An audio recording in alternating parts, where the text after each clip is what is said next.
Hello, me lovelies. Oh, just give me a chance to get my breath. You know what? It was last minute. Getting here, there's been all sorts I've had to do today. I've been a busy bee today. Oh, let me get my breath. I had to run in here, put my slap on, got in here, had to turn the heating on because it was freezing, absolutely freezing. So, got a few things to talk about today. Oh, here we are. Hope someone wants to join me for a chat. Someone sensible wants to join me for a chat today. Good evening, Scottish Rebels. Good evening, 909 Salison. Just putting this here. Do you know what? Honestly, I'll have to. I keep on saying this, don't have time. Oh, I can't see. It's because I've got the brightness too much on on the screen. And every time I change it, I can't. It just looks as bright to me. But anyway, all sorts been going on. I've been very busy today, as some of you will know that follow me. Me Pooch, me beautiful dog, died a few months ago, back in September, late September, and I was looking for something, a headstone, a memorial for him, because he's buried in the back garden. And I was thinking, I've got to have a memorial for him. And then I thought, wait a minute.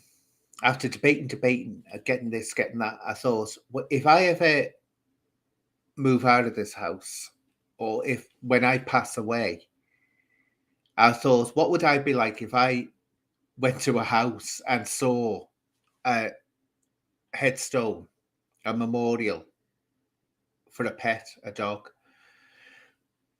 and it's taken up a part, even though it's a big garden, it's taken up a part of the garden. I thought, what, you couldn't have that. So I thought, whatever I buy, I'm going to have to bury it under the ground, so far under the soil, so that if they ever start digging there and they dig to us, because he's well down deep in the earth, if they start digging, if they suddenly hit it, then they'll dig it up and know that there's something there. But they may never dig that deep, so he'll never, his resting place will never be disturbed. But then I thought, wait a minute, if I'm burying it, what's the point of paying out, which would have been hundreds and hundreds of pounds, close to £1,000 on it, if I'm going to bury it when I get it. So then I thought, those laminated sheets that you can do, literally get pictures of him, make a book. I made a memorial book of his pictures, and got a waterproof and fireproof like folder to go with it to put it in. And I thought, if I bury that down there, put a slab of concrete over it, so that if someone digs that deep down and they hit it, they'll of course have to take the concrete up, pull it out. And when they pull out, they'll see the bag. When they open the bag, they'll see the memorial book explaining that there's a dog buried here, and pictures of him, so they know who he is, what he looks like, and just please leave him be where he is. Now, people will just say, I doubt anyone would ever dig that far down, but I thought in the case that they do, they'll just leave him. So that's what I've been sorting out today, and it took ages to do it, absolutely ages. So it's been it's been really disgusting weather as well, but that's all done. But got a few things to talk about. But if anyone wants to suggest, and I know to say the American podcaster, What is Truth, is up to his games again, but it could be chance that I don't know. Putting out a video that was taken down because of defamation of True Media, saying that I was charged with sexual offences. No, it wasn't. And I thought to myself, he's put this up thinking, let's cause distress and alarm. Couldn't care less. Do you know why? Because at the end of the day, I'm the one with the monetized channel. I'm the one that's still here. He isn't. So why should I be worried if he wants to have his little spat? And also, I've always said this, which I'll go over again because I know we'll be watching it. Wheezy, you still haven't gone to the police about me. And I've told you, don't come up with this rubbish that the law's different. You can't complain about someone in the UK because you're in Florida. You can. I had Christine, a woman called um, Christine Clark on a few weeks ago, who explained it. She's from the States and she explained all this. She said, you can. Why won't you do it, Wheezy? Because I said at the time, there's going to be some serious offences you've got, and you know damn well if you go into a police station and start making reports, guess what? They're going to know what you've been charged with, aren't they? And that's why you won't do it. That's why you won't do it. And I might talk about this thing that he goes on about racism. He's shown himself to be an anti-Semite and a racist. But let him have his fun. Let him have his fun. I say he's the one that, and this is another thing I'll talk about. This actually, this would be my starting point. This bit of, hey, well, let's look some. Oh, I will talk about that, Derek. Don't worry, we'll talk about that. I remember. It is strange. It's very strange. Are you Claire? Are you El Crawford? Now, let's see what's this.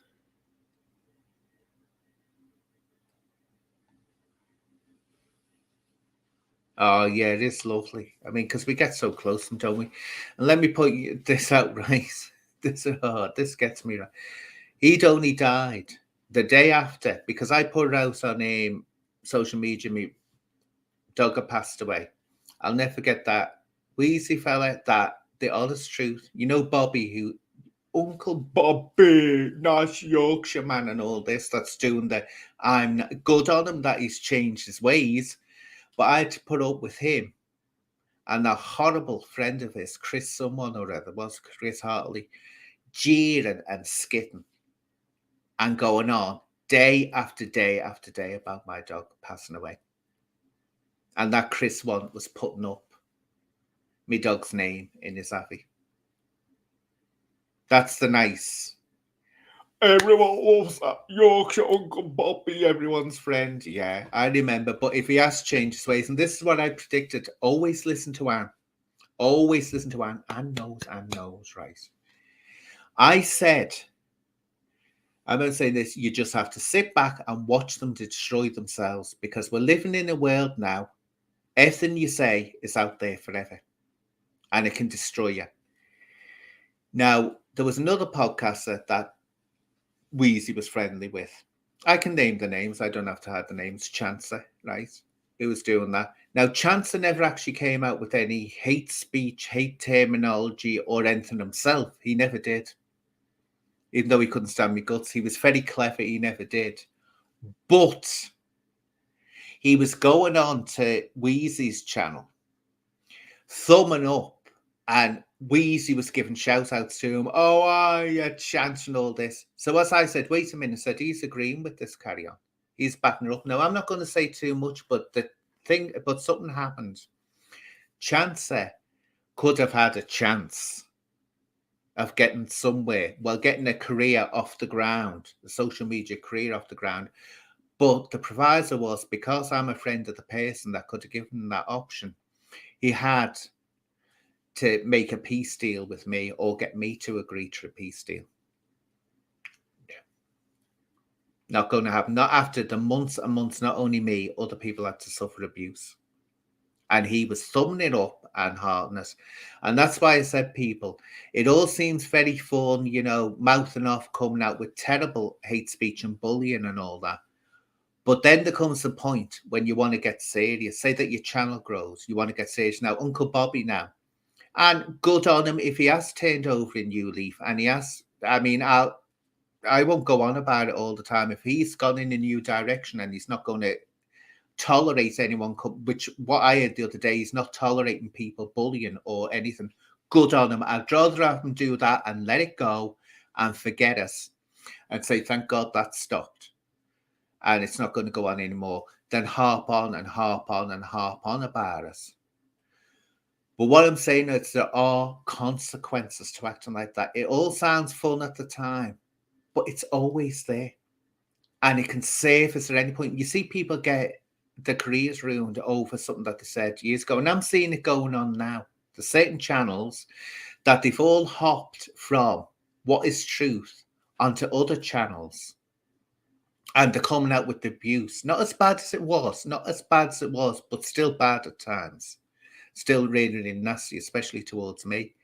And all that they're doing is bringing down marking these other people's channels. Because I had this discussion with another podcaster, and what it was just looking at the things. I'll read them in. I'm not ignoring your comments. I'm just trying to get through this first. When you have comments on your channel that are either hate speech or whatever, you have to be very careful, especially if you've monetized your channel, because that's your business. You are hiring that space, but you've got to follow YouTube's standards, and they have algorithms. Now, do you remember what happened to Sean? Twice his channel was taken down because of algorithms. And I said that straight away to him. I said, it's the algorithms have done that to you. I said, they picked up on something. He was picked up on things he deleted months ago. Some of them, right? You have abusive or what is considered hate terms on your comments. They may stay there for months, over a year. But then suddenly the algorithm catches up and then bam, bam, bam, bam, bam, you've got no channel. And it's a hell of a job to get. It's only that Sean knew this person to go to and get advice, that person to go to, and who has that kind of advice. So you're best getting rid of them and blocking people that do it. But this person is still, even though he told me, promised me by email, he said, which I said in my last one, I said, wasn't that good of him? He'll take them down. Making serious allegations against me, this Nick Williams fella, he's called. Totally unhinged, making really horrible allegations against me. Now, he hasn't taken them down after he said he would, this YouTuber. Well, you know what's going to happen, don't you? He can leave them up there. I've logged it that's where he's got. If he's got any idea he's going to have a massive channel or he's going to be on RTE talking about how he was a huge success, how he's a huge motivator and all this, forget it. Because it's out there. It's there. They can see it and they'll pick up on it. So you best just, no matter how much you dislike someone, make sure your channel's clean. I do that. I had someone the other day, because I had a go on my community page at some little snake in the grass who was making a snide comment against me on this person's channel amongst all this hate speech. Now, someone that hated this person that had done that came to me and called someone a minor attracted person. But map, they put map, they didn't put the other words. Now I said to him, can you remove that, please? Because I can't have it on there. Just alter your what you're saying. I won't take your comment down, but alter your say. He wouldn't. I had to delete him and block him. Because I thought, no way am I losing my channel because of you. And no matter how much I dislike someone, I'm not going to have them being accused of being one of them. You'll never... I mean, I did once, I must admit, once when I was raging, I blazed out to someone, said, I bet you're which even though I can't, but I'll never do that again, swear to God. But anyway, that's what I said. Be very careful about what comments you have on your channel, because the algorithm will eventually catch up, then you've got no channel. And I can't see why, if you've got a business or you want to make it a business, why you'd want to ruin it by allowing that. But this person I'm talking about has got, and I've told him, I said to him months ago, I said, you've got all the haters from Wheezy, or all of them on your channel. Now, a lot of them are behaving themselves. I must admit, they are behaving themselves, but they come out with the odd little thing and you think, oh, But again, let's get off that. That's me just warning people, don't, be careful, be very careful. Look, if you want to hate someone, hate on them. You don't have to go into hate speech. or slander. You really, really don't. Actually, the truth is more damaging because when what you're saying can't be shown to be a lie or you can back it up with facts, you know.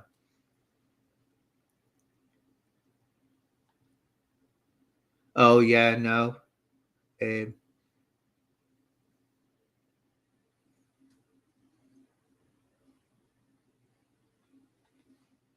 are you, was it? That sounds like a scout's name, was it?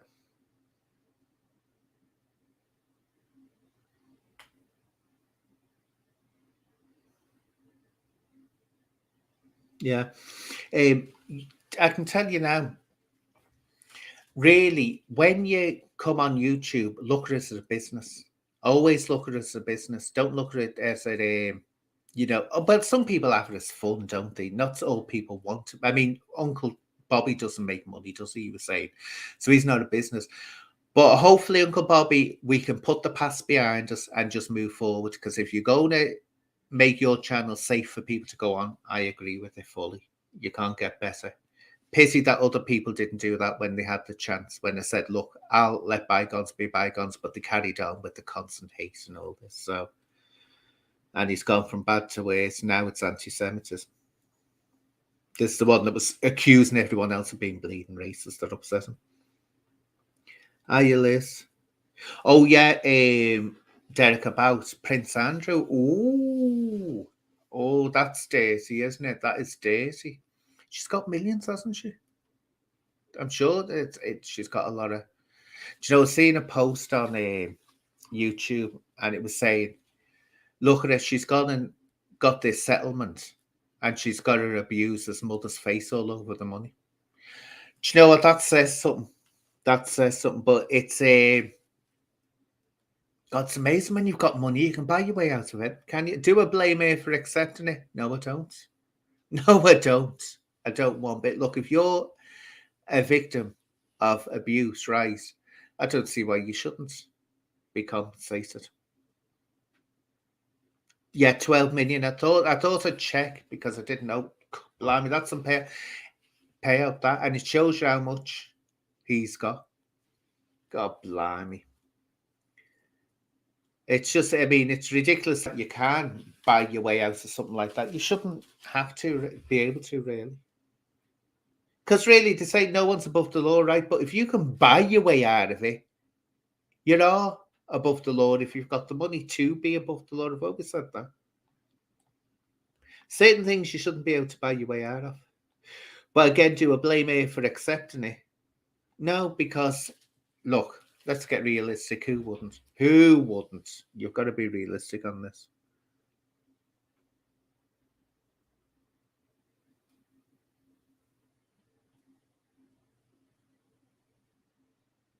Oh, thank you for that.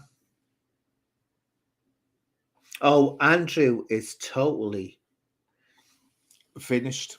Oh, yeah, he'll never recover from that. I don't think the royal family, they're going to struggle. I mean, it's one thing to be accused, but now this is casting dirt all over the royal family. And I don't know how much more dirt they can survive. I don't know. And you have to wait and see what happens. But people, I've noticed, used to get in the past, a few people didn't like the royal families, but it was not major. But now you hear many, many, many more people criticizing them than ever used to in the past. So I think the time might become where people are just getting fed up with them. Whether that will go in, that will become a republic, I don't know. I don't know. But, you know, it's just absolutely horrendous that they can buy the way out of it.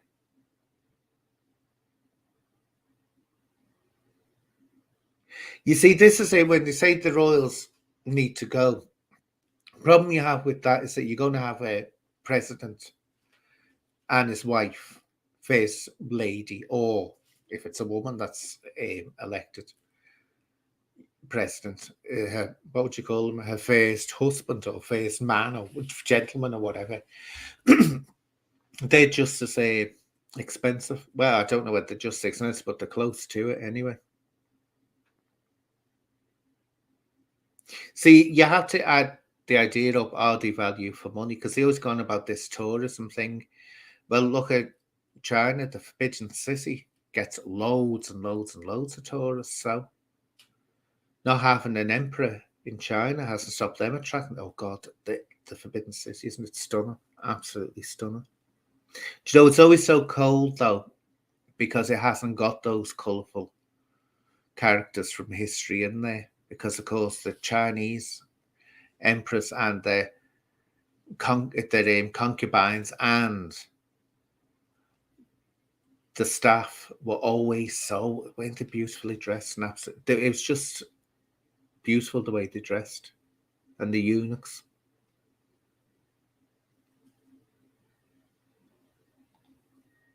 Well, this it. The money's going to charity. Actually, I'm glad you mentioned charity because I want to talk about charity a bit, which is on the cards lately. It's been getting in the press because I've said this for years, right? I said this about Stonewall, the gay rights campaign group, and the NSPCC, the Children's Protection Charity. I said, yes, these are businesses. These are not people give the money to it and they don't realize half the time just how much the CEOs are grabbing from it. Do you know what? I can wait a minute. Oh, this is me wicked chair, excuse me. And I can hear me shirt. This is a very expensive silk shirt. I'm not going to have it snagging. I can feel it snagging. Just let's put this behind me. Cool. Not having this getting ruined.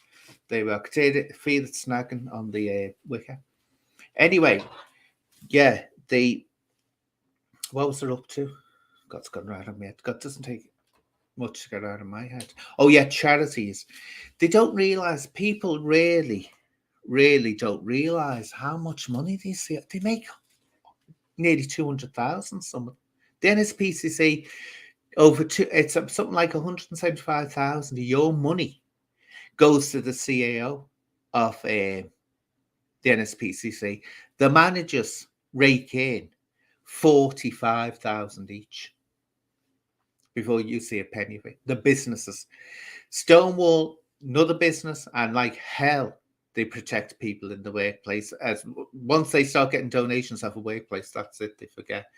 They'll protect that workplace just in exchange for money. So charities, it sounds good going to charity. It depends what charity it's going to. And what was it, Major Tom one, hasn't it? That well, I'm not surprised by that because she was a shifty looking thing, that one. Straight away, what she did over that Major Tom charity was, what did she do? She went and registered as a trademark there straight away. So she protected by that. So, you knew she was out to make money out of it. And I noticed the same thing. You said something the other day and he hit the nail right in the head. Alex Belfield. He said he never liked the Major Tom charity because when you raise money for the national health, guess what? The government will expect you to be raising money for it through charities all the time. And that's true. It's just setting a trend. I'll get the public. Like what they do with the food banks. Food banks were considered unthinkable not so long ago. But now apparently it's an expression of Christian charity of the public. That's why the government's done it, so we can be charitable. Yeah, sure they did.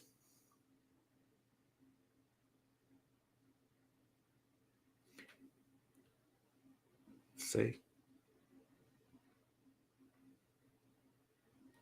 Oh yeah, unions are rank. I've always said that. Rank unisons are on the ways. They are terrible. They are terrible. And the Police Federation is another one. Oh yeah, what's this? With it says my hair's gone all frizzy, hasn't it? Because I washed it before. The what's this with a couple of the bad boys on YouTube going on about the feds have been called? The feds? Since when has England ever had feds? If you say feds in England, what you're talking about is the Police Federation, the union of the police. You had the police union round, or they were accused of having them there. It's like, it's not the feds. It's the po-po, the filth, the fuss.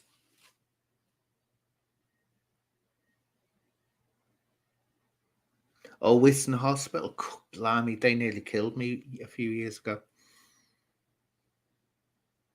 I always said about Whiston Hospital. Whiston Hospital is better. If I was to go to hospital, I'd rather go to Whiston than go to the Royal University Hospital. The Royal University Hospital is just too big. It's huge. It's so impersonal. I don't like it at all. It's called where Whiston Hospital always had. I don't know. The staff were just nicer. I found they had more time to be nicer, and it was just more of a nicer environment. That, but when I had my heart attack, oh God, this is going back 12, 13 years ago when I had my heart attack. They left me there for ages, and I didn't. I thought just thought I was getting really bad chest. Oh God, it was horrible. And then this doctor came in and he went berserk. He said, "How long has this patient been here?" And so straight away, I'm getting wheeled up to an intensive care, and I'm like that. Oh! I thought, what's going on? So I'm dying. I'm dying. Said, "No, you're not. No, you're not. You've just had a heart attack." I didn't know a heart attack could last that long. That was a few hours just left there, and they kept on giving me this little, these little jabs, which were doing nothing. And then once the doctor came in, they gave me morphine, and oh my God, I don't know whether you've ever had morphine. It's wonderful. You just feel like you're floating. But they got me up to intensive care, and I was convinced of this. I must be dying if there's all this fuss going on. So got me in there, and what it was, I wasn't through the stress of what I was going through at the Merseyside Police. If I get stressed out, I stop eating.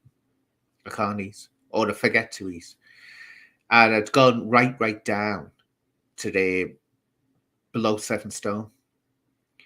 God, it was like, and I was going into work like this, and the officers could see me. I never forget my collar was like that, was standing out here. But you can't see yourself until afterwards. And what literally happened, my body started eating on my heart. So, of course, my heart died. So that was the result of working for the police.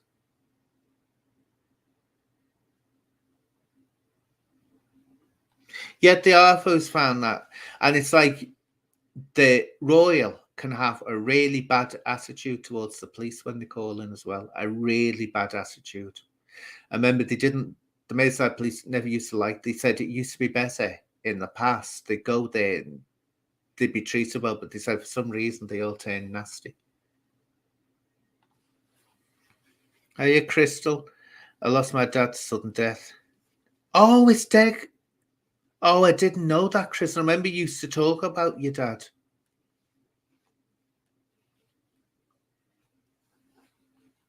Oh, thank you for that, Crystal. Alice. Oh, that's lovely. Say, but remember your name. Oh, I'm sorry about that for your sweetheart. Remember you speak about your dad. Oh yeah, it's stress. That's what I do. When I was younger, it was terrible. I'd just stop eating, and of course, with it be working and all the time in the ballet, I'd forget to eat. I'd just forget. Wouldn't want to eat. My stomach would be that tensed up, and then you'd suddenly get told you get weighed because you have to get weighed every so often, and they go, "You're in the danger zone." A couple of times I came very close to getting hospitalized because of it, but then I got all right. But as I've got older, it's not so much of a problem now. It's not a problem. Well, I don't have the stress on me I used to, unless it's horrible YouTubers bullying me and saying nasty things about me.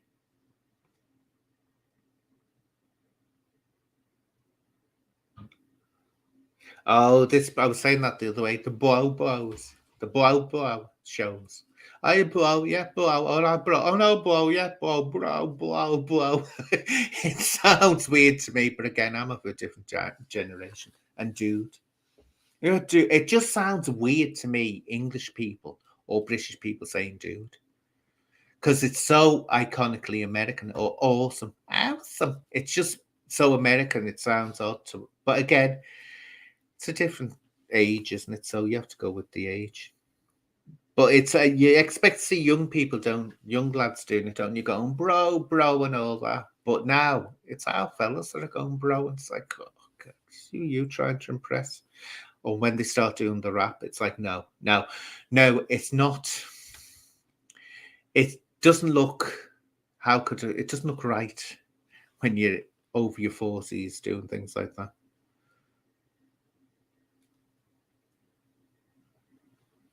Let's see, just going through the chat to see if it's anything miss.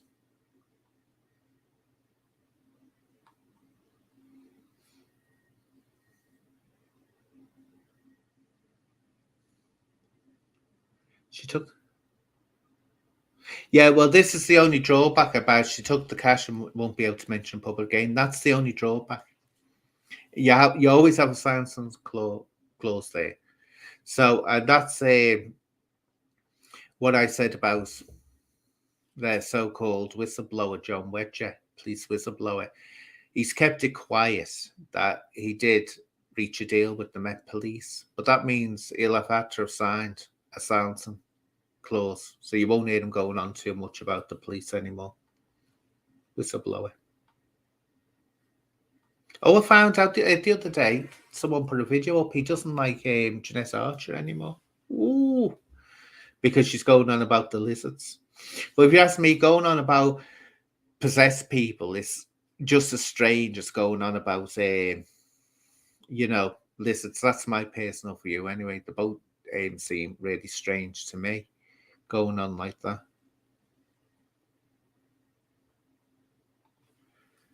I'm into it. I get you, Crystal.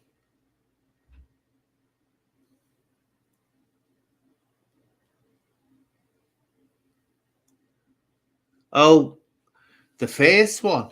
Oh, I remember this. Actually, I do remember. It was the Flying Lizards, Summertime Blues. That's going back. Flying Lizards, Summertime Blues. Because the biggest hit was Money. And the first album I ever had was X-Ray Specs, Genetic Engineering. Oh, I still love that today, Genetic Engineering. Polyester. Oh, she was wonderful. Was it polyester? I might get mixed up with the film. Polystyrene. Sorry, polystyrene. Thought she was fantastic. Oh yeah, I liked me punk. I still do like a lot of punk. Bow Wow Wow. I used to love them. The Sex Pistols. Of course, PIL, Public Image Limited. Absolutely wonderful. Oh yeah, the flying lizards. They had a bit of success for a show while they were like punky female singer. Oh, the Flying Pickets, the Baldy fella. They were like what was it? Oh, what you call them? Like a choir thing, but they've got a special name for them, haven't they? Oh, and then the Buzzcocks. Tell you, no, I wasn't into them. Wasn't into the Buzzcocks. Oh, Steve Strange from Visage. I met him. I knew him many years ago. I actually first saw him before he ever got famous, and that's when he ran the Blitz. And he was I must say, he wasn't a pleasant person to get on with.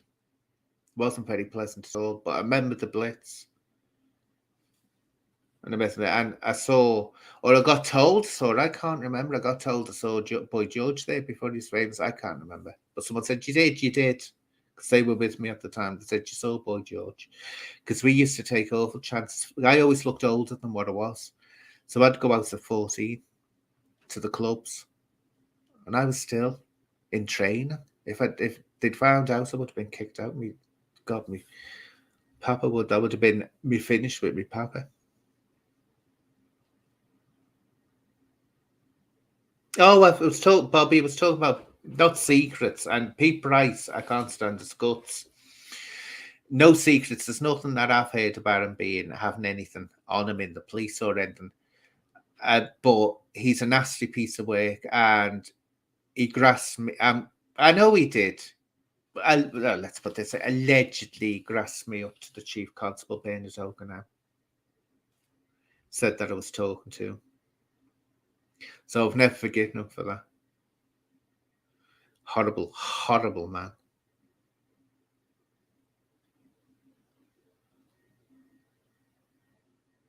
Let's see. I'm just looking at barbershop. That's it. Yeah, it was like that, wasn't it? The that crew we mentioned, the Flying Pickets. But I was saying this that there was some good groups. My hair's doing my head in. It's all frizzy, isn't it? There were some good groups in the 80s, but there were a hell of a lot of rubbish ones. When you think back and listen to them, you think, oh, God, they were terrible. They were really way poppy, weren't they? And we thought they were fantastic. Because when you look at the 70s, they had some great ones. They had rubbish as well. But then you had the 80s, which had some good ones and a lot of rubbish as far as I'm concerned. Then the 90s, it starts improving again.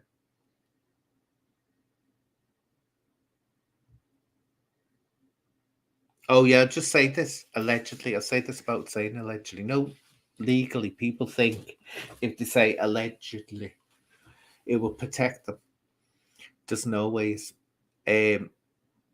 Because a court can turn around and say, well, you still put it out there, slanderous mark out there. So whether you said allegedly or not doesn't protect you. It's all what the intent is. Like a certain criminal who thinks he's a criminologist, talking in code here,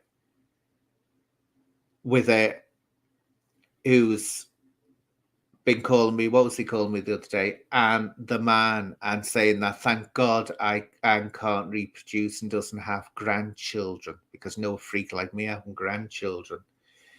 Yeah, just if he's listening. Well, one thing is, if it did have children or grandchildren, their heads wouldn't be filled with memories of an alcoholic that was being raided by the police all the time because I was stalking women or committing crimes. It's lovely how people in glass houses, isn't it? Lovely when they do that.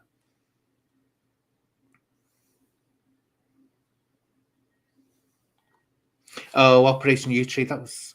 Do you know, that is cack, that thing. They knew much, much more. I gave Operation U Tree information, right? And they never even asked me for a statement or anything, never. And even the NSPCC went to them with the information I gave to the NSPCC, and they ignored the NSPCC. That's how good Operation U Tree was. But again, you're talking about the Met. Corrupt, corrupt, corrupt.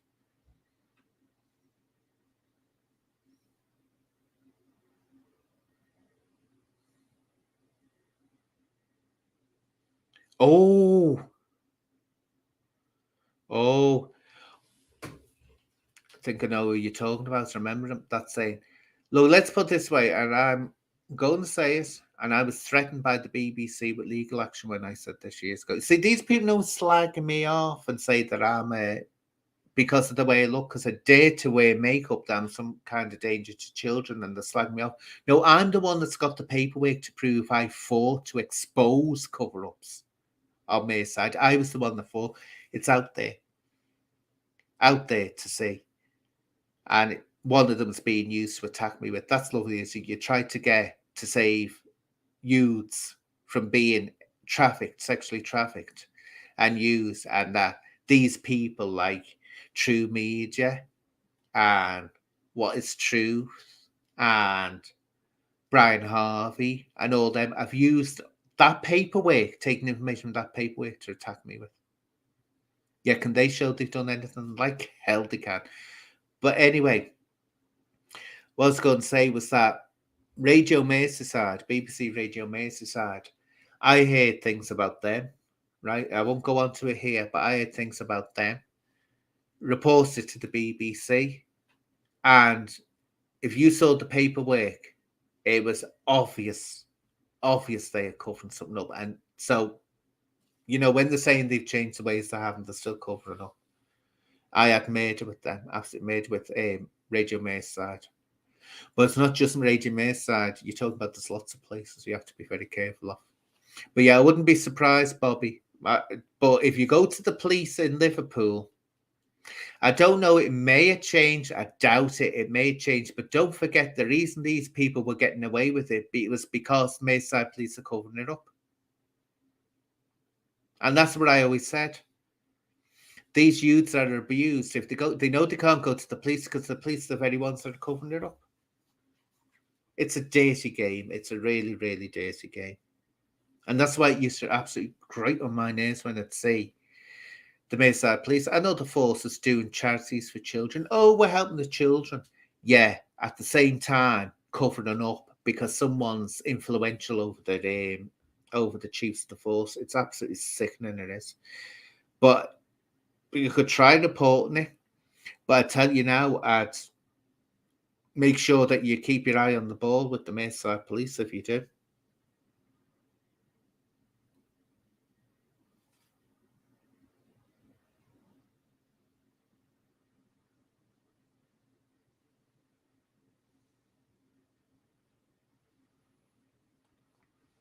Well, I'm telling you now, not the only. There's a few. There's a few. I named one, Rex Macon, because he's passed away. That the Merseyside police still to this day are covering up for, and so are the family courts covering up for. So, and so is the IOPC covering up for. And Maria Eagle, my MP, has never shown any interest in it. Never helped once. Never once. And the Home Office is covering it up. So, it goes on. There's no changes, people. Children are no safer now than what they ever were. No safer at all.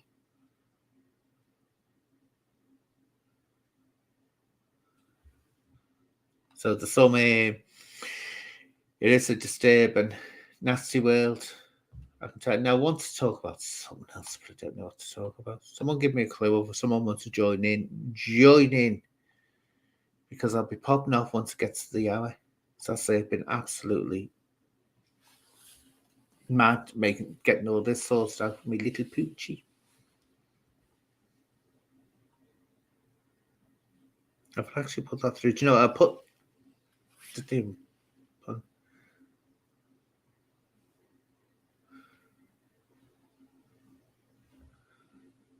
Oh, yeah. Oh, yeah, it was like that before here. We started the storm. I thought, oh, good God, wading through mud because it's suddenly downpoured. And it's the snow moon today, isn't it? It's supposed to be a special moon. So if you've got any crystals or anything, crystals that can be put outside, and you don't put selenite out. If you've got selenite, don't put outside because water will dissolve selenite. But you're supposed to put your crystals out and let the moon. I think it's out for 3 days, the full moon, isn't it? It's supposed to be a powerful one, so it will cleanse all your crystals if you've got them. But I say, don't put your selenite out, people, because it will melt.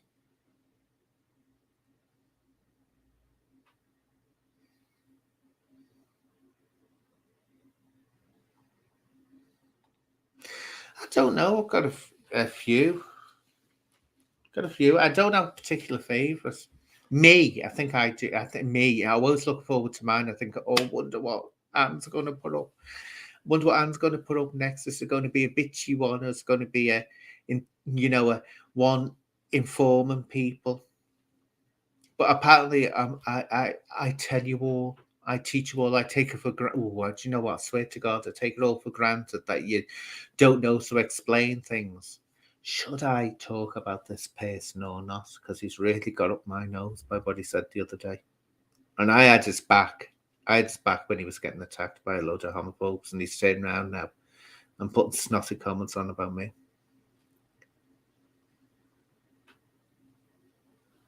Sean. Well, I don't know because I say I don't have anything to do with Sean anymore. We don't have anything to do with each other. Oh yeah, put selenite on your windowsill to catch the moon. Don't actually put it outside, whatever you do. Yeah, so I don't know. I just say I don't like this thing that he admitted, which he'll know I don't like. It'll be no secret that he's finally admitted that he has got John Wedge's back and he backs him up all the way. And he said that people saying that John Wedge is a con man are wrong, but yet he will not have John Wedger on the show answering questions. And I've said it again and again, not just me, plenty of. John Wedger will not explain where donations went to. Lots of donations. So, but that's for Sean to deal with. I think he's on dangerous ground. Let him get on with it. It's his future. If there's a disaster happening, which I said there's going to be disaster, there's going to be something happened. I said it's going to be a scandal. What happened? Wilfred Wong happened. Now he says he didn't know about what Wilfred Wong was putting out, was up to. I dare say he didn't get involved in that. I dare say he wasn't behind that. But the fact was, he was the one that gave Wilfred Wong the platform. After 30 years of being ignored, suddenly he was being listened to and followed, and that gave him the ego boost to do what he did. But Sean doesn't realise this or recognise this. Now, he did the same with Jeanette Archer, compulsive bleeding liar who's been arrested twice now. And he was the one that brought her to prominence. And it tells a lot about Jesus' messenger on earth, written us all of him, the Satniks, as they called them. When John Wedger didn't know, Jesus didn't whisper in John Wedger's ear, she's a fraud, she's a crank. Now he's realised she's a crank.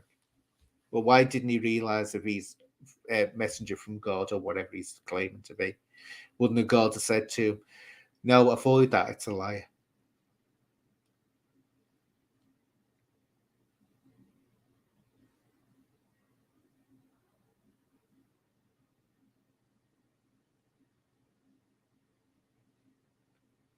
Oh, Dan Lazar, what's he been up to, Jane? Oh, look, do you want a whole show? My God, John Wedger. I'm not the only one that goes on about John Wedger. You need to look into him. Ask him the question. Just ask him the question sometime. John, where's the receipts for all these thousands and thousands of pounds of donations you got? Can you show us the receipts? See what answer you get. Then, method in my madness. Then, see if you don't think, wait a minute, why has he responded like that? Oh, well, Archer is gone. I mean, that's for sure. If she carries on, she's going to end up banged up inside. There's no doubt about that. But didn't I say it? Didn't I say, look, let's just get it this way. And I hate saying this because I'm a modest creature, humble and modest, as you all know. But the great and wondrous Anne always gets it right. I said, didn't I? I said she'd end up getting in. I said it. I'm always right.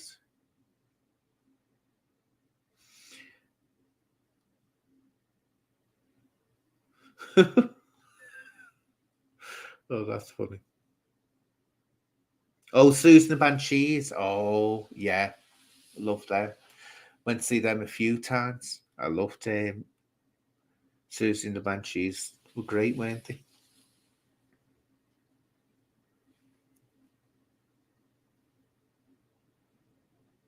Angela, I don't know. Don't have anything to do with it. She called me a nasty name on my comments, so I blocked her. Which is a shame because Angela can be, even though she gets on people's nerves, she does really get on people's nerves and offends people. She can have a fun side to it behind the scenes, and she just ruins it. But she went, we all have a line that if you go beyond, that's it. That's it. You're not going to tolerate anymore. That's because her point was she went over the line by something she said, and she knew full well the implications that she had to get upset by what she said to me. So it's just blocked. It's let her get on. I wish her no ill will. Let her get on with her life, but I'm not having nothing to do with it anymore because she went just that. And it was over something absolutely stupid. Absolutely stupid. And she threw talking to each other. I wouldn't say we were best buddies, but we used to have a laugh. now and again.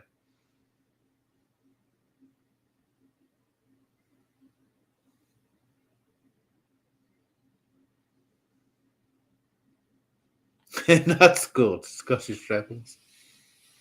That's a good one. Oh, it's just it's so dirty, isn't it? It's rank and dirty. It's the way it's gone on.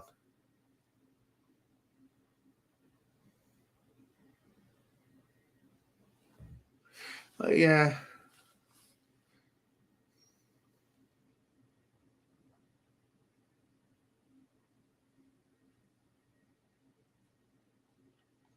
Who's that? Who's the Irish girl?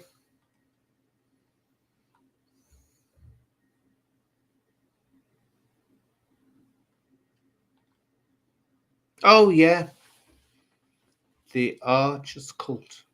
That's what it was, a cult.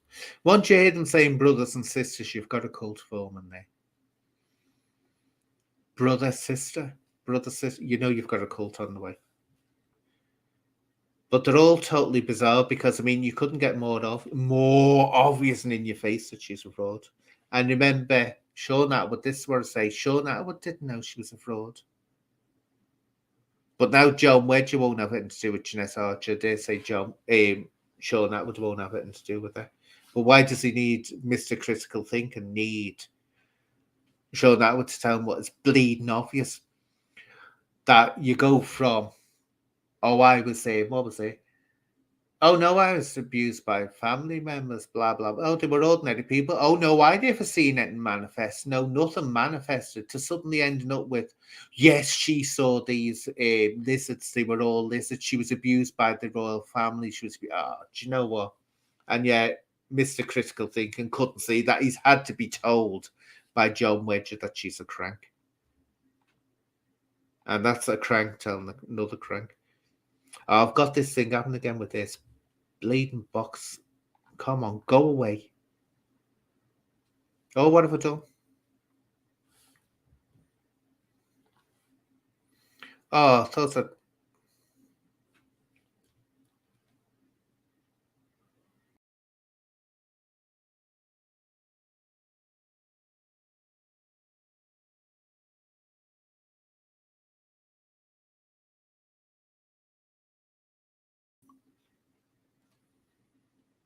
Can people still hear me? I don't know what happened. I went off my own screen then. Something popped up.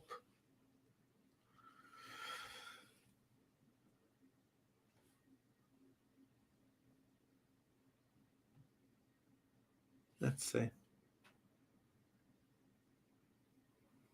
Well, this it. They start making all kinds of assumptions. It's like, is this a woman's dress? I don't wear dresses or women's clothes, but yeah, I wear women's clothes. I'm a transvestite and everything. They're just very short-minded people. But it's when they get very personal and they start talking about things that I can't help that I was born with and nasty. And you know what sickens me is how many women get involved in doing this. You expect women to be more compassionate, but to hear someone and the horrible going on that you'd never even spoken to. There's people like women out there that I've never spoken to, right? The vile things can catch them saying about me in chats and stuff like that. That's why I'm very careful. Which there's certain YouTube groups I won't go onto. I'll never venture onto because I can see it. And usually they've come from the Wheezy camp because Wheezy isn't about now as often as he was and never will be again, I can assure you. So they've gone to other ones, but they're still carrying on with their nasty ways. But again, if someone's got a channel and they're allowing this to happen and they're staring at the comments, which I can see them do, and staring at the comments, and they must be able to see the comments, and they're just letting it carry on. Or they're making someone a moderator of the channel who is obviously out to bully me and cause trouble for me by mimicking me. You know, tough when they lose the channel. Tough because the algorithm picks up on it. No sympathy at all. They've put themselves there. I just have to sit back and let them get on with it. Sad that they do allow it to happen. And that's why I say, if you allow it to happen, sit there and allow it to happen and see it happening right in front of your face, well, then you're condoning it. We're the same label as those people. And that's what I say to people. Right? If someone's acting in a way that they're helping someone do that to bully, intimidate, come out with hate speech or whatever, I'm sorry, they're the biggest as well. Don't give me this freedom of speech rubbish, right? It's not. Abuse like that isn't freedom of speech. It's not an opinion. It's just trying to hurt and distress someone. So if the YouTuber that is allowing that on the channel to go on and in the comments, they can wear exactly the same name. And that's why a lot of the times I won't go on other people's shows, because I think, no, I've seen too much going on in your comments. That puts me right off. Oh, Miss So, you've missed a lot. I've just done a striptease for my loyal followers. Oh, you've missed it all. You miss me revealing my beauty, my inner beauties. That's good. But yeah, you'd be made up now, wouldn't you? Thank Christ. I know. I don't. This box pops up now and again, and it drives me mad because I had the comments and I'm clicking on everything to get rid of it because I don't know how to get rid of it, and then suddenly it went off. Well, they do, but that's because it's a huge platform. That's it. But as I say, they destroy themselves. Say that they destroy themselves if they're allowing this hate to go on there. If they're putting their hate out there, it's going to destroy the channel, the business. There's people that could have been. Well, one of them could have been, as I was saying before, could have been on his way to actually making a paid career out of his part. But because he could be linked back to Wheezy and thumbing up Wheezy and his hate speech and all this, it did it for him. Look, if you're an employer in today's world, especially if what you're doing involves social media or networking,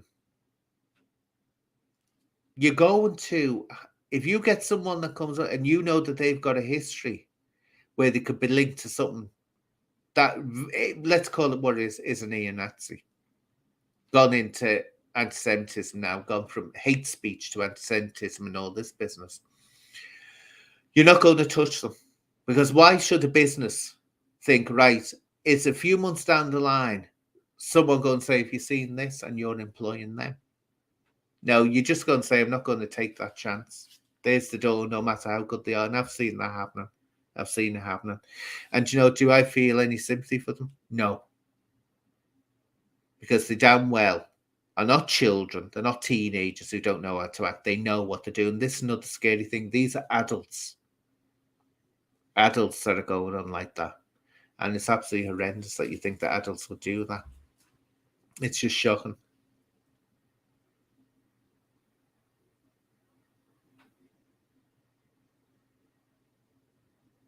Listen, Christy.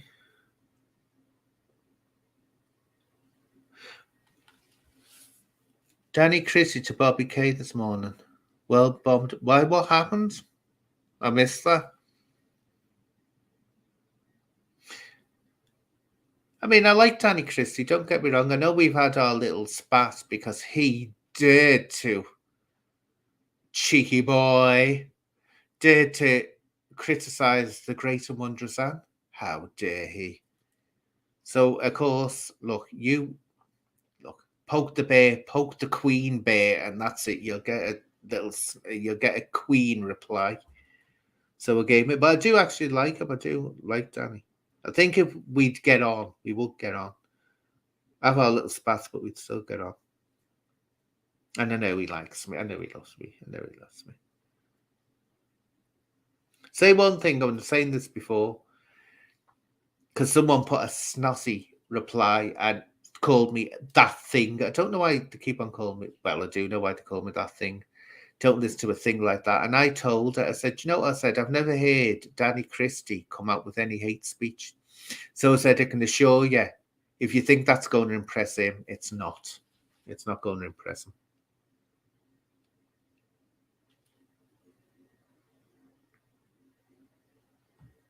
Oh, thank you for that. Do you know I'm going to get this money and donate it to the Dogs Trust? I will. I think that's lovely. Oh, thank you for that.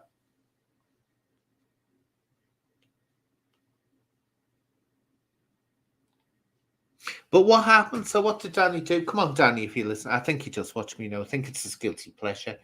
Looking at my makeup, thinking I'm beautiful. I'd like him. I said to him, "Come on, my lad," but I think he's shy. He's shy, isn't he?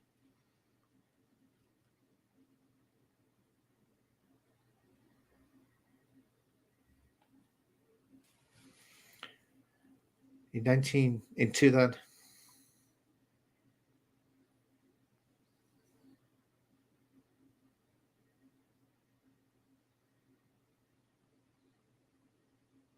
Well, this is it. It's the way someone asks. That's it. If someone, I mean, people are going to be curious. If they ask, like, "Oh, are you transsexual?" You just either say, "Yeah," or "No," or I'm not going to reply to that. But if you get some hard faced people, don't you? And I don't like it. Really hard faced people. And you feel like saying, none of your bloody. Well, I do. I correct them if they get too rude with me.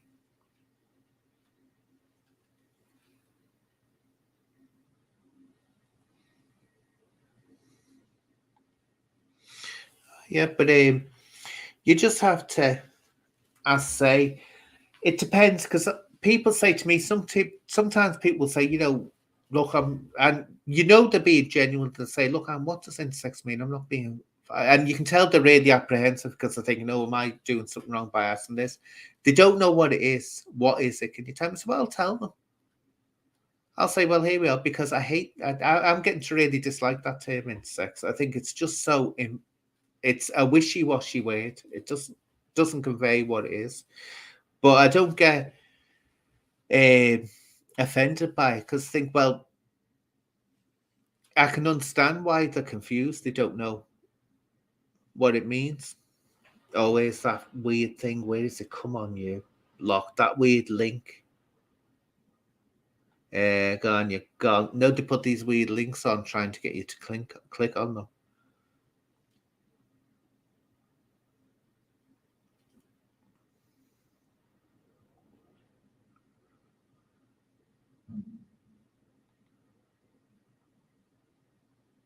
See, people are more comfortable now, and the only way you can describe it is not coming out as trans, being trans. It's the wrong term, coming out as trans, but being trans. I'm not transgender. I'm in sex, but people always. I get the abuse that's why I have so much sympathy with trans women because I get the abuse they do because people always presume I'm transgender, so I get the same abuse they do.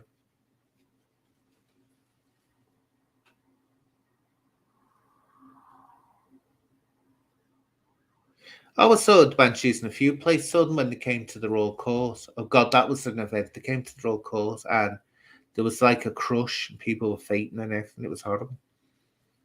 But they carried on with the concert, and she was in Susie Sue was in it. She'd broken her leg, and she was in a cast at the time when she was at Liverpool.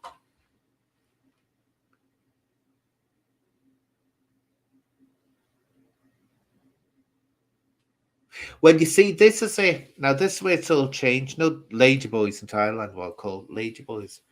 Now, in the past, with trans women, really it was expected that they went through transition and surgery. They went the full way. That's what was expected. No one questioned that. But now trans women aren't doing that. They're not going. They're keeping the male genitalia. A lot of trans women. Now, in the past, that would be called a ladyboy, but you can't say that term now. So it's all broadening now. And of course, some are keeping the beads as well. What is there not so much? I think what's happened, it's gone away from the issue of transgender now to the issue of uh, this fluidity thing where anything, I don't know, it gets confused. I get confused by it now. If people out there, if you know, part of the LGBTQI community or anything like that, and you get confused, believe me, I get confused. Everyone gets confused because now it's like it's just everything seems to be changing, and it gets really confusing. You're thinking, I can't work this out. I can't work it. Sometimes I can't work it out. Some things happen, and I think that's I don't get that. I don't get that at all.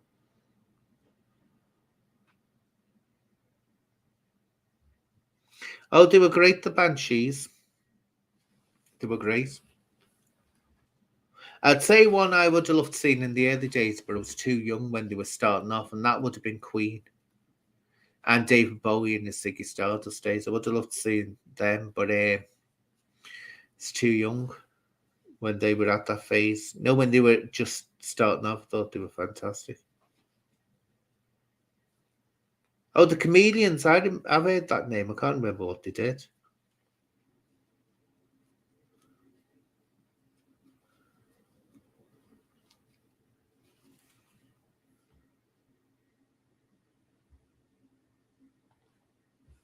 Ah, I'm not touching it. That box popped up again.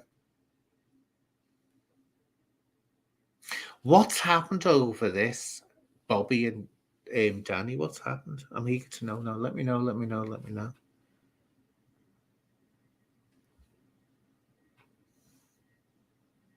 But that, oh, I remember that channel. Honest to God, that was horrendous. Who the hell? I thought, no, that's not normal behavior. Attacking someone's dog when the dog dies and just going on day after day, rubbing it in, rubbing it in, rubbing it in. Oh, it's like sick. And that Chris fella, he was making it obvious that he was stalking me. Oh yeah, he let me know he was stalking me online, and he I'm dealing with the loss of my dog, right? It was very loved my dog Adam for 16 years. For the last 3 years of his life, I was basically his carer, palliative carer, and he was following me, and he was following me on. Oh, you know that thing? Can't remember the name for it now. Like all the businesses you use and all that, LinkedIn, and let me know because he tried to follow me, put in a request to follow me, and it turned out if it's true what he said on his profile that he's doing at a master's in social work. I can tell you now, I'll be onto every bloody college, university. He was very close. I was going to get onto every college and university and say, "Do you know this person?" Because they are absolutely disgusting the way they're bullying and going on and the hate speech they're coming out with. But Bobby seems to have got rid of him, which I think is the good thing, so I don't need to now. But yeah, it was horrendous. I thought that's not normal, that. But I wish Uncle Bobby would have woke up sooner. I mean, he's not a young man. He's actually older than me. He's 60, isn't he? Do you know what I heard before? Oh, did you hear Danny? Did anyone hear Danny Christie saying that, once you get into your 30s, you can't learn things like you do before your 30, it's easier. And I thought, so, because I was going to say, I was going to learn how to, do all this bare knuckle fighting and all that. But I mean, can I learn it in a year before I get to 30? That's the question. I've only got a year left, darlings. Oh, that horrible Chris Hartley fella that was going on about my dog all the time and saying that it was a danger to children and all this. He followed me on LinkedIn and let me know he was following me. So he was letting me know he was stalking me. He did, as he actually set up a Twitter account with my name as well. And he was saying horrible things like you shouldn't be allowed near kids and all this.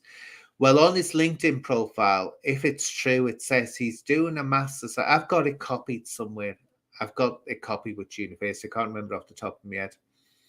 But he's doing a master's in social work and something to do with information technology or something like that. But I was just at the point where I was saying, right, I'm going to actually get onto every bloody college and every university that does this degree and ask them, have you got, get in touch with the LGBTQI departments, which they haven't, say, here's the photo, because he put his face out there, didn't he? Here's the photo of him. Here's an example of what he says, his voice. Can you look out for this person because they shouldn't be allowed? You can be kicked out of your degree course acting like that because you're bringing the establishment into dispute. I mean, if look, when someone's saying something like, I don't agree with this, I don't agree with, or I don't agree with gay rights or whatever, that's their right. You can say that, say it. But there's a big difference between going on about LGBTQI rights and all this and hate speech and trying to, what has my dog dying got to do with who I am? You know, and he was really, you can see it. I've said to people, just go to the early videos. And they did the first two lives they did, that was just me getting hammered. And Lovely, What is Truth, actually got his young child involved in it at one point. His kids could hear all this going on. Because I nearly died. I heard this child suddenly on the mic, and I thought, this child's listening to what's going on. Next day, because I said it was disgusting that he allowed this child to hear all this filth, and they were coming out with filth. Right. And Uncle Bob was, oh, yeah, not one bit concerned that a kid was listening to all this filth going on his show, his platform, right? A couple of days later, the kid comes on again and actually says, because he called me Uncle Teddy, trying to think that that's going to really devastate me because I think I'm a woman. So calling me Uncle Teddy is going to really devastate me. But that's what we easily came up with. But you heard the kid saying, hi, Uncle Teddy. And so I thought, he's actually gone and involved his child in it, who's he only sounds about 8, 9 years old. How sick is that? These aren't adults. These are disgusting, vile teenagers out of control, stuck in old men's bodies. It's absolutely shameful. But if he's moved on, good on him. But stay moved on. Because there's no room for that. There's no room in this world for carrying on like that with anyone. You can dislike someone, you can have an argument with them. You don't have to get that personal with them.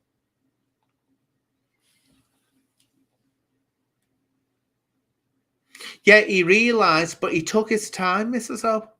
He took his time. Don't forget, before he had that channel, I'd never had anything. I'd never said anything to Uncle Bobby. This is what gets me. The people that attacked me, I never had anything to do with them. Only What is truth, I had to go with him. But Uncle Bobby's on there slagging off my parents when What is Truth still had his channel. Oh, we say they weren't brought up proper, like, they weren't brought up calling my parents. Cheeky guess. I got further than he ever has. Got further than he ever has. And my parents brought me up correctly to know not to bully people and to know not to tolerate someone in my presence jeering someone's dead dog and going on for it for days. And so he was popping at me all the time. I wasn't even saying that. And another one who I tamed, the Welsh Nazi, I won't say her name because she's gone quiet. Hopefully she's moved on. Hopefully you've got to let people move on. She, out of the blue, went for me. I heard her on a show and I thought, you cheeky. She said, I won't repeat, she said something really horrible. And I thought, I don't even know you. Who are you? And why are you talking to me about me like that when I don't know you? See what it is? It becomes comfortable. I've said this before. You've got to be careful, people. When these little groups start or clans start, they all feel safe. I went on about this ages ago. I remember with Heather Turner, the fishbowl effect. They're in a fishbowl and they're all swimming around, and the alpha one, the leader, is coming out with all this hate and all that, saying all these things, and they're all agreeing with each other and playing up with each other and joining in with this hate and all this. They're all swimming around doing that. But what they don't realize is outside the fishbowl, which they can't see because everything's warped, is a whole world that could be looking in at them and judging them and thinking, this is wrong, this is disgusting, what's going on? And as I predicted, it all goes woof like that because you can't carry on like that nowadays. It will always catch up with you sooner or later. There's people right now, not just getting at me, getting at other people, and they think they're having a merry time. The channels they are on, they have condemned they're going to go down at some point. No doubt, no one has to complain about it.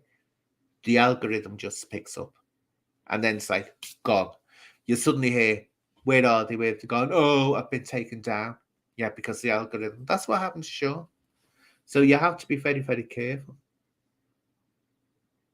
Well, this is it. This is it. And he used to scream, this Chris fella used to scream and shout as well at people. And it's like, what's the point? But, well, Bobby made the right move, because if he hadn't off, eventually his channel would have been taken off, no doubt about it. No doubt about it. And this, you've got now, what is truth now? He's having to be shunned by people now. Quite rightly shunned, because he's a liability. He's a serious liability to have around. And he's brought that on himself. And I said, that's exactly what would happen. See, I know more than what he does about the way the system works.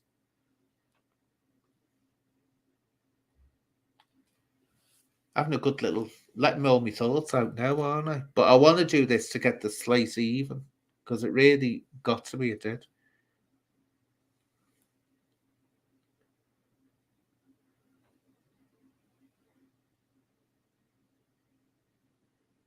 Oh, Bobby K. See, the problem you've got with Bobby K is, one, he's a heavy user. We know that. He's a heavy user. He's been a user for years. And also, he's going to have trauma as well from his experiences growing up. Now, I said to someone in me comments before, I said, would you turn around and tell something confidential to a child? No, you wouldn't. Because a child can't control themselves, or doesn't even know half the time that they're betraying a confidentiality. When someone's a heavy drug user or someone's an alcoholic, they're not in control of themselves. They're not. So you're the idiot for telling them anything confidential. See what I'm saying? And I've said this before. I never tell anyone anything unless, though there's nothing I've got hidden. But if I had something that I didn't want getting out there, I wouldn't tell anyone. I wouldn't tell anyone. I don't feel the need to tell people. And this is where my view of friendships and all that, I don't know. Some people might feel it's strange, but I don't like my friends about that. I always have a golden rule, and I've actually ended friendships because there's one, I don't want to know about your relationships. I'm not getting involved in your personal relationships, right? Because the simple matter is, it always backfires. You'll get someone that's having a problem with the partner, and they come crying to you, and you sympathize with them. What happens? They get back with the partner, then they say, oh, such and such a one was Anne was being nice to me and agreed with me and all this. Then you're the baddie for supporting them. You're the baddie. So I say, no, not getting involved in that. And one, I definitely won't get involved with, never would. And actually ended friendships because of it.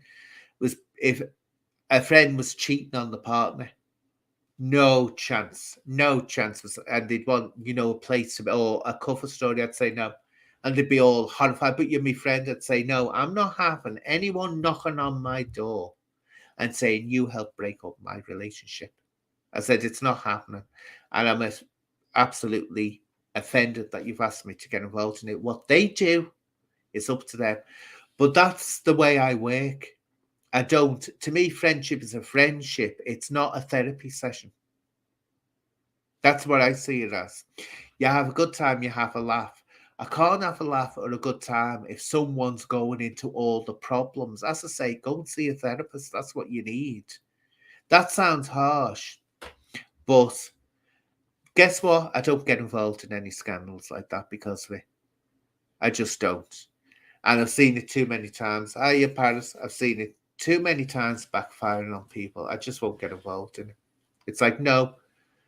And if you, I say, I'm not here as a therapist for my friends, and they know that. And I wouldn't go to them. I don't go to any of my friends saying, no, I get on with it. I might say, oh God, I've had a day of it, but I don't burden them with it. And they respect me for that. Because you, I tend now to backfire. You always get bit when you get involved in all that kind of stuff. Yeah, that's what I mean, Jax. Yeah, it gets. I mean, I'm sorry, I can't find anything more rude and disrespectful than going up to someone saying, "Oh, I'm having an affair on my partner. Can you give us a cover story? Can you say it was with you, or can I use?" Yeah, I'm not having them doing dirty things in my house. No way. Not going to happen. I'm not going to have. Ooh, no. Go up an alleyway. I don't want to know as long as I don't see it going on. But no, I'd never would get involved in anything like that. And it's horrible to think that you might have done something, not even if I can't stand the person they're with. And I've had that. I can't stand the partner because they can't stand me. I'd never do that to them. I couldn't live with myself to have someone knocking on my door saying, "You helped break up my marriage or my relationship." No, break it up yourself. And I'm all for one, you end a relationship before you go into another one.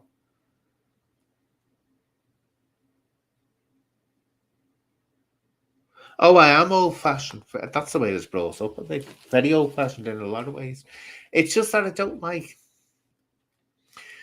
I just think to myself, would I like that done to me? No, I wouldn't like it done to me at all. So I won't do it to anyone else. But you know what's like? You always get the friend, and this nothing. I'm letting you all know me little traits now. How I carry on with friendships and things like that. You know when you've got someone, and this always happens. I don't know why it happens. Now and again. Someone new comes into your group, right? And it's usually a very good looking woman. Beautiful, beautiful figure, sitting down at the table and she starts whinging. Oh, I'm fat. Oh, I don't feel this. I don't feel that. I feel like I'm fat. Oh, my nose is not right and all this. I won't have it. I won't have it. I just start doing this. Right in front of the face, doing that. And they look at you. Fishing for compliments, are you? Fishing for compliments in the wrong area, love. In the wrong area. I can't stand that when people start moaning. There's nothing wrong with them. They're not fat. They're not ugly. And yet they're going on that they've got all kinds of problems. And it's like, no, you haven't. You're just fishing for compliments and you're not going to get them. Or I can be harsh in that way.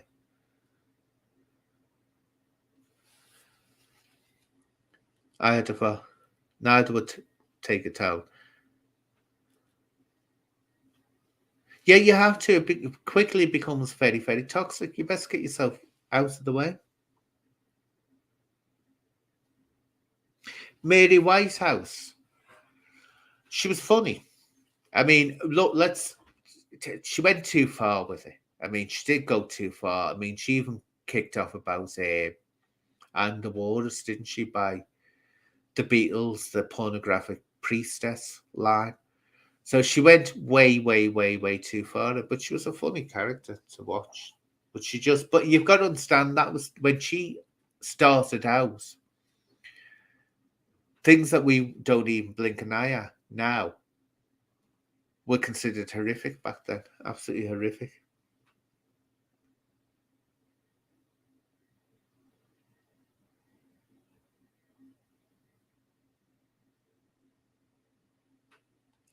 But yeah, no, so that's the way I do it. So I wouldn't tell anyone. That's why I said in the video, I said, uh, Danny, I need to say Danny G then. Oh, uh, Danny Christie needs to take responsibility. He was the one that blazed it out. You blazed it out and someone goes, blame yourself. Don't blame them.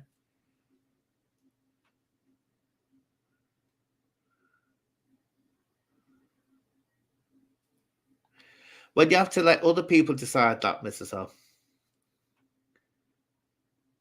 Yeah, live and let live. Exactly.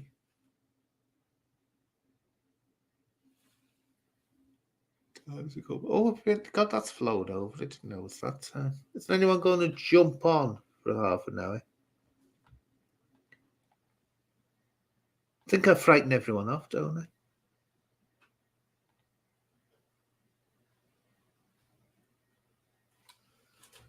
See, just go back on the. Oh, anything else I need to talk about? Haven't got anything to clip out, have I? Of me. Oh, I tell you what, we can talk about. Yes, this has got me. Um, have anyone heard about that country? I can't remember what country it is that has banned um boxers, dogs, but with the noses like that. You know, like the English bulldogs and the French bulldogs have. No, any dogs that's got a snout bred, so it's like that. Do you know what to say to my nails? That's because I've been playing with bleeding earth out there. Um, that actually they're banning them in some country because what it is, they're trying to get the saying now, which I don't know whether anyone thinks, but I've agreed with this for a long, long time. They want to stop breeding these dogs to have these short noses because it's cruel. It's awful cruel to do that. So they've got to start breeding them so the noses, the snout start getting into a more natural position. And I saw a dog the other day at a, oh God, what was it? Can't even remember the breed of it, but they usually have a cropped tail, and it had its full tail. And I thought, how lovely that is to see a dog natural with its tail. And this clip in the ears, which is actually illegal, isn't it? Don't know why people aren't dogs beautiful enough as they are without people messing with them. But yeah, it looks like there is a big move to say to people either stop breeding, doing these breeds, or reverse the breeds. Because if you go back in time, not all that far, a British English bulldog did not look like that. Didn't have that squashed up nose. The English bulldogs, because isn't it the British one's got the snouts? The British bulldog is the one with the snouts, isn't it? The English bulldog is the one that's got his face. Looks like Winston Churchill. But I'd love to know what people think about that. I'm fully for that, absolutely, saying we've got to stop producing these breeds. And what I saw, which was horrendous, absolutely horrendous, was a cross between a French bulldog and oh, what's it called? What's the breed called?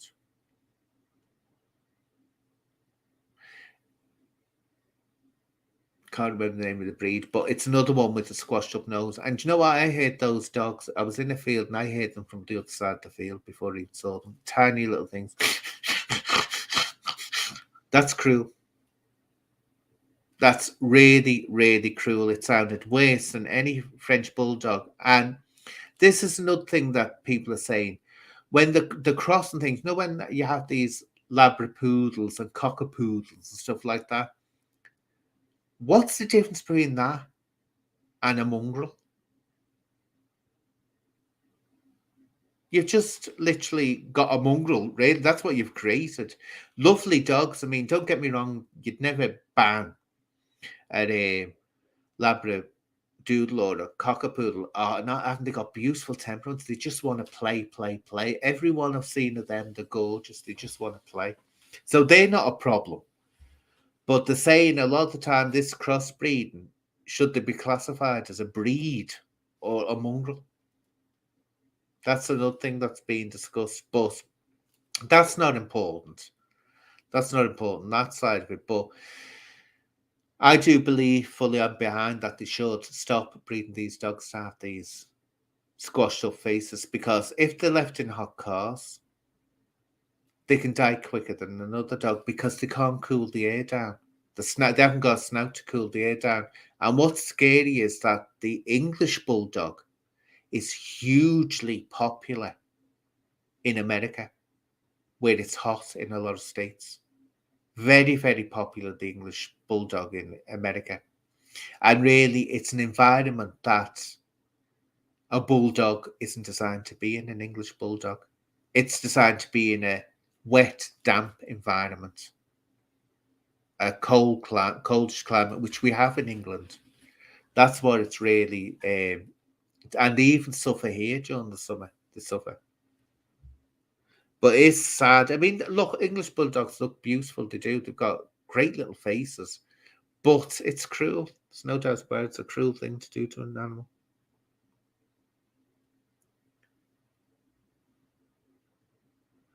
Oh, we've got one going on here about growing stuff for personal use.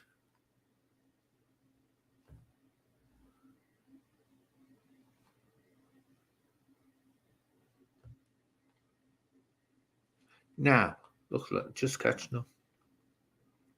I'll have to sign off in a minute.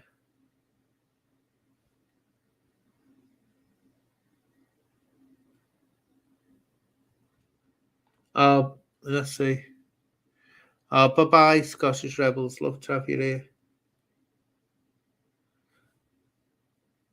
New comments. Let's see. Oh, God, there's quite a few.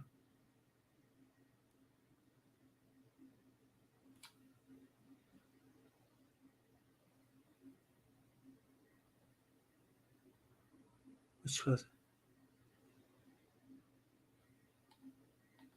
Oh, I've never heard of that breed. Do you know what I saw once? And I thought, God, I'd love to get one of them. Don't think it frightened the life out of me. When I worked at Admiral Street Police Station, one of the police women, she used to go on about this dog. She had this. She travelled miles to get this dog. It was an otter hound, and I'd never heard of an otter hound. Didn't know what it was. And she said, "Oh, she said we had to travel miles for it, and they're really difficult to find, really difficult. And yet they're a English dog. They're a medieval English dog." So anyway, I was on. I'd been on late, so morning was coming. So I'm sitting there waiting for to come in and everyone else to come on. We're all waiting to go off Juicy for the next ones to come on Juicy. And next thing, someone was sitting at the computer and he turned around and I just seen his jaw dropping at the door because the door was behind me. And I turned around and my God, I saw this head with a mouth on it and then nearly went through the roof.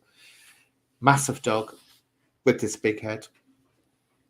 And it was the most amazing thing I've seen. And it had like I don't know whether it was a double or a triple coat and webbed. This is what was amazing. And it had huge paws. Its paws were webbed for swimming in the water.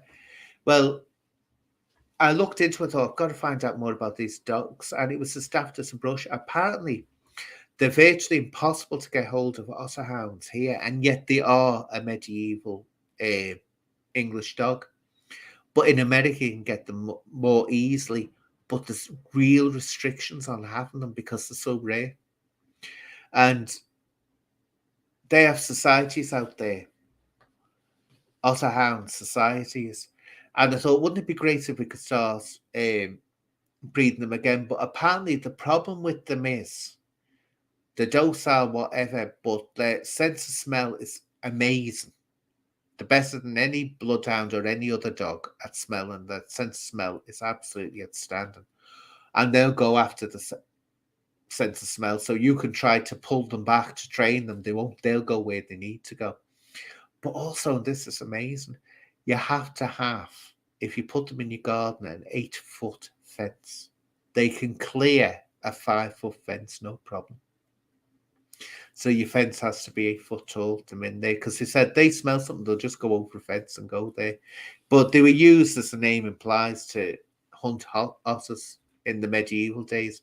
But amazing looking dogs. It's not a pretty dog, but it's an impressive looking dog. Nobody think, my God. Oh, Burmese mountain dogs are amazing looking things as well, yeah. Oh, Bailey Winter Snorbits. Yeah, Snorbits there.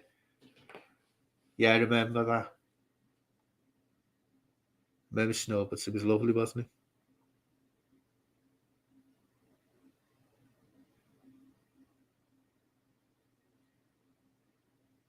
I will have to look into that. I've got a pen on me. I'll have to look back on that. Like in shepherd dogs. But after me little pooch, because people have said to me now and again, you're going to get another dog. No.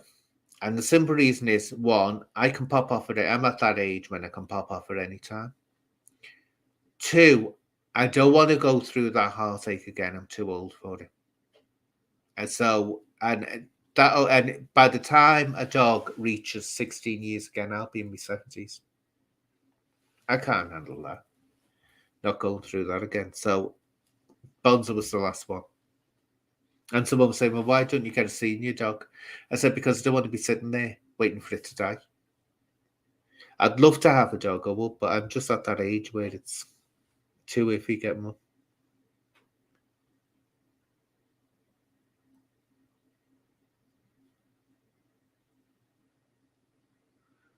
No, I'll never get birds in cages, and that's because of my mama. She wouldn't have a bird in a cage. She always said, it's cruel, it's cruel, they should be free. I can't, she said, I can't imagine it more cruel than keeping a bird in a cage. So that's why she used to say they spin round like mad sometimes. And you ever seen those cockatiels? I couldn't have one of them. The noises they make.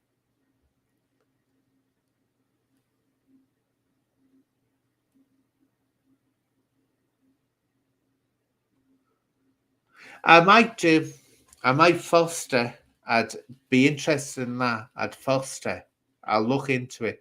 Get this place finished, then I'll consider fostering. That's a good idea because then you're helping out, giving the dog a chance on you. Yeah, I could do that. Actually, I'll look into that. I will look into fostering because that's the way around, isn't it? And they're always looking for fosterers.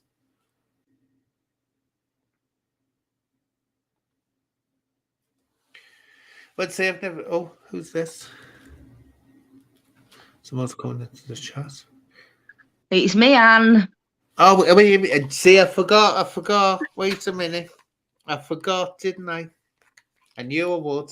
I would have been saying, I can't hear you. Yeah, I'm good. Are you, sweetheart? You all right? Yeah, okay.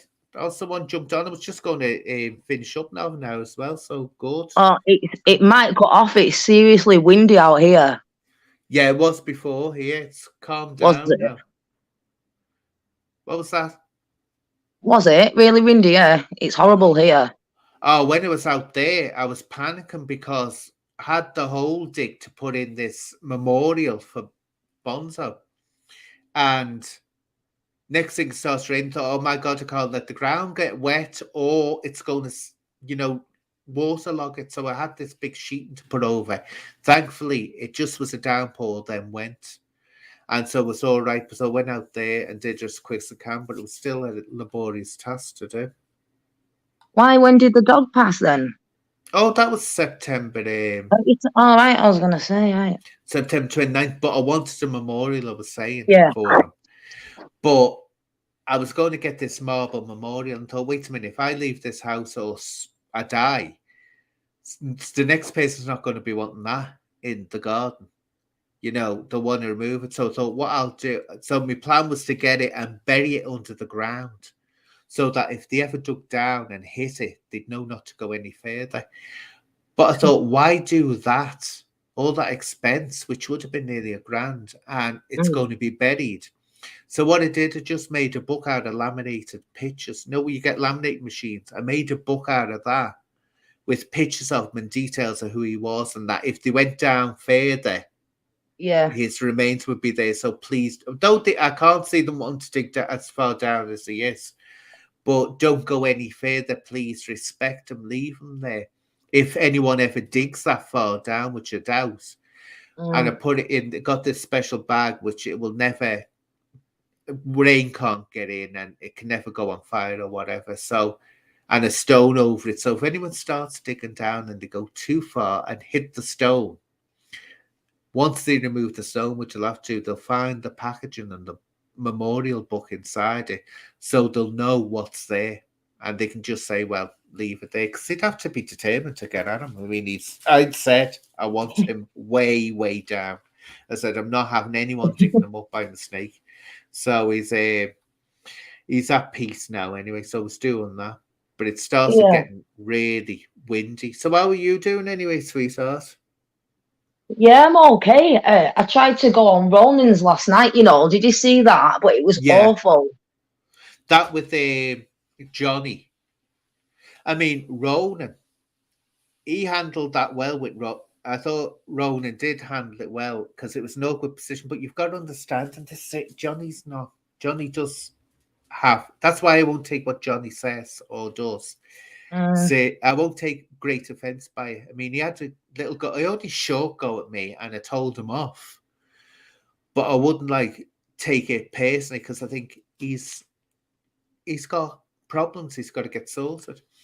You can't hold yeah, someone to account when they can't control themselves. You know that way. But I thought Ronan held it. But again, that little creepy friend of his, the mass defective, that fella with the masks on, because he's so dangerous to society and the establishment are going to bring him down if he shows his face. He jumps in and starts winding them up, doesn't he? He has to jump in there like he did with me because Ronan said something about me once and I just went on. I wasn't getting at him. He just used a hate term and I put in quotation marks because he called it transphobia and put in quotation marks. So I wasn't getting at him. That's why I put in quotation marks. I wasn't calling him a transphobe, homophobe, or ethnophobe. But his yeah. little mate had to jump in. Ronan was handling it quite well, quite brilliantly. His little friend had to jump in, the mass defective, and just, yeah, don't bother, just pass that on. You know, arrogance and all this. So All right.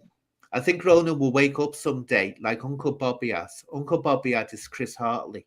Now, to give the mass defective its due, he's nowhere near as bad as Chris Hartley. He's not even on the starting scale of Chris Hartley. But Bobby has sorted that situation out.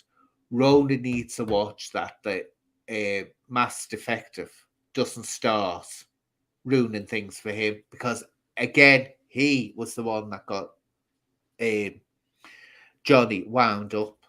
Ronan was handling it quite well actually. No, I didn't get to see it all properly because that's what I mean. I wanted to Yeah, speak to Johnny, obviously, and the connection. I don't know what was going on. it was It just echoing, kept wasn't it? logging me off. Yeah. But did you see Oh, I what don't Johnny know. did? He punched the same screen. Did it? No, I missed that. I couldn't get on. He punched the screen, did he? This what I'm saying. The mass defective kicked off on him. Yeah, All right, this yeah. Uh, cursing at him, yes, and this, yeah, starts at that, and that got where Rhoda was trying to say to him in a calm way, you know, look, mm, I could understand where the mass fella was going on, and Ronan was that Johnny wouldn't give them a chance. He was just going on and going on and going on, and he was getting nowhere. And mm, when Thingo Ronan was trying to say to him, you know, basically in a nice way, get to the point. Johnny was just no, wouldn't let Ronan say him. But this mask thing fella jumped in and of course made it all worse and Johnny kicked off on one. But Ronan said he just won't have anything to do with Johnny anymore, which is fair enough. I think that's the best way forward, isn't it? Because if you can't solve a situation, you just have to do that. Who's this? Oh, you still there, Sarah? the signal is cutting me off, and the wind is horrible. I thought it was a fake account. I saw two of you coming on, no, the waiting room, and I thought, wait a minute, this isn't someone pretending to be Sarah, is it? Oh, But I had yeah, that once. What did they oh, do? Someone made an account. Someone made an account that called it Says Bola Lesbo. oh Oh, God. you're original. Oh, I've got one running around. I've seen it.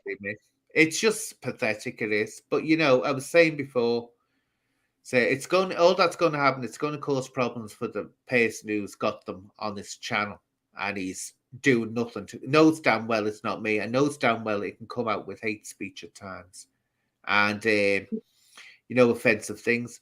He wants to be labeled because of accepting that on his channel, that's up to him. But I won't be going near his Mm, channel, I know that. You just have to stay away and say not interested. Seen it all turn to disaster before for them. I know it's crazy on here. I don't like the mass defective I call it, or what he ever brings. He brings up people's past. as well and used again. He's not a nice person. What turned me right against him was when he did that to me. I just went on, honestly, said I wasn't calling, and Ronan knew I wasn't having a go at him. Ronan again was calm, he was collected, he was all right about it. But he had to jump in as mate and just make it be offensive about it. Yeah, fob it Mm. off. Just don't talk to it and all that business. Oh, who the hell are you little? This is a fella that collects masks like little girls collects Barbie dolls. And I thought, you want to mind your neck in, mate? Mind him. And I then don't this, know who he is. and look, this wearing a mask, come on.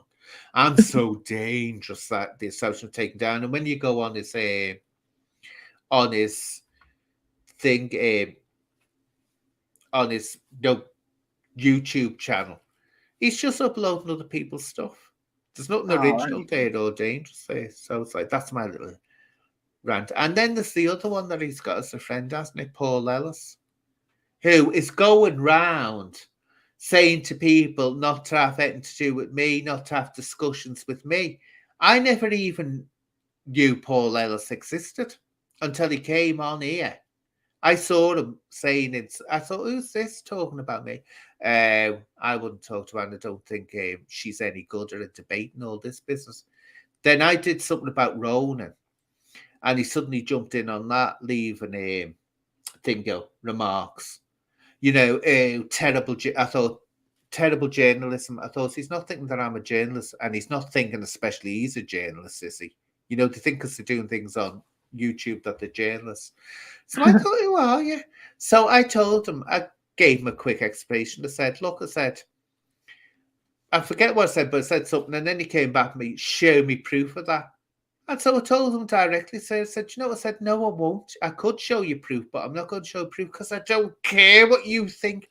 And that's my way in life. If I don't care about someone, I don't care what they think about me. So I'm not going to go getting evidence to Yeah. prove my case. And I saw him the other day on another one where there's all hate speech, hate speech. He wasn't coming out with hate speech, but again, he had a dig at me. And I thought, what have I done to you? I've done nothing to you. And yet you're sniping You at like me all the stalkers. time. Anyway, I had Yeah. a little bitch moment because I said to him, he was getting on my nerves. I thought, who the hell do you think you're talking to? So I said to him, oh God, forgive me, shutting up. But I'm sorry. But when I looked at him, I thought, you know what? I thought if you got Shrek and got King Henry VIII and they had a love child and put a tree frog in there, that's what they come up with. And do you know what he said? Do you know what he had the nerve to say? He said, people in glass houses, as if to suggest that I am not a stunning beauty. Can you believe that, Sarah? That Anne How is not a cheeky. stunning beauty. I know, and me, hasn't he got eyes in his head? Yeah, God. needs a slap. Listen, Paul has promised too, but he jumped on the same bandwagon. But I noticed the other day, note that what we're talking about, Rona, when you had to come out of the discussion. Again, Paul L says, oh, I'm not, you shouldn't be talking to this one, that one. No, Johnny. And there was another one Mm. that Ronan was saying he liked this other, I don't know this, he was advertising some new podcaster or YouTuber. And again, Paul Elson there, oh, I wouldn't do this, I wouldn't. What's his problem? He's got a real I don't issues, know he who has. he is, that one. Oh, he's got Paul real Ellis, no. problems. But that's see, oh, you see, you've caught me on bitchy hour. Me little bitching hour I'm on now. Let's see. Oh yeah. Paul shares off Ellis. He takes the shares off all the time. And it's like, no, no, no. When your face will cause a stampede in the opposite direction, you don't want to start showing the rest of yourself. Taking your Keep top it off. covered up. I'm only going at him because he's a cheeky. He went over the mark with me coming on and preaching to me the way it was. But yeah. So what's been happening in your life other than that? Do Anything you know what? interesting I'm doing all right at the moment, Anne. with you? Because are you still on your getting clean and staying clean and all that? Yeah, over about a week and a half now. Oh, good. Just keep up the, and don't forget. Just say to yourself, don't ever. Do you know this thing? Never to use anything that is a negative statement yourself, like, I will not ever do this again, or I will not ever. If you put the word not in it, it's actually a negative, and your brain takes us that you're going to do it. I don't know. I can't wake it up, but something like that anyway.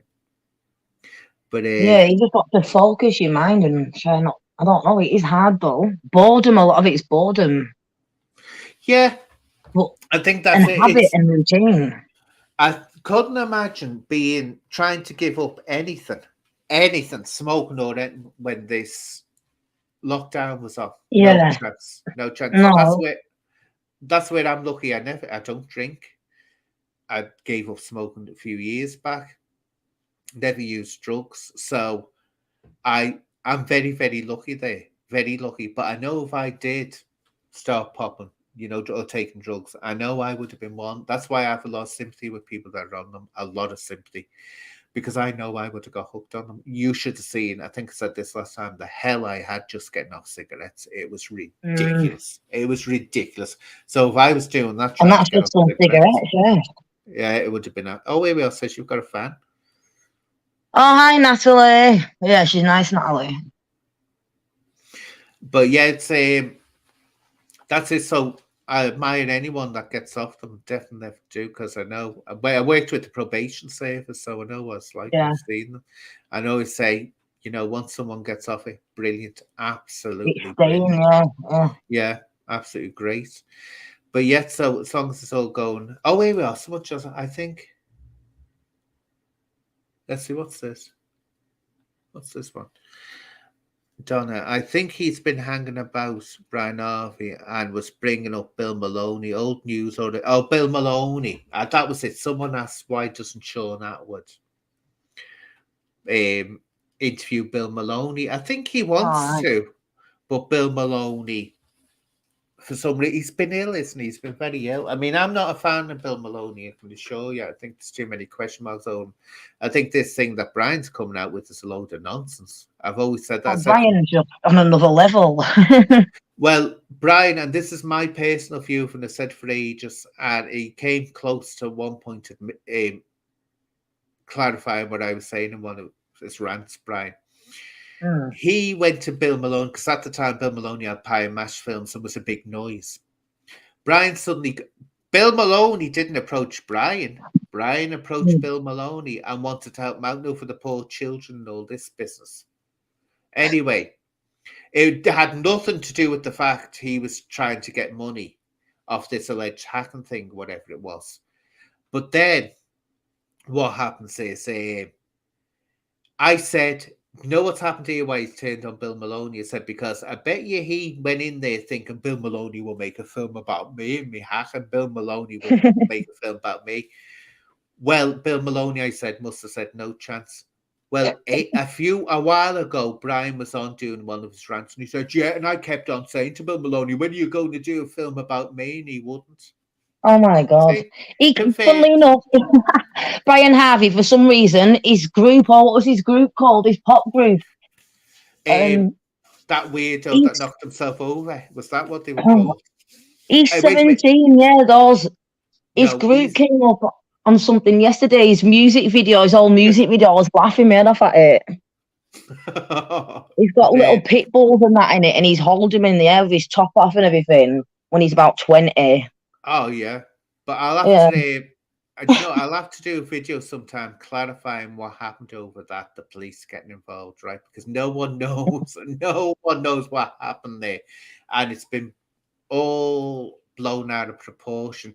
But actually, that's an example when you hear it of what happens when you're being nice to Brian Harvey.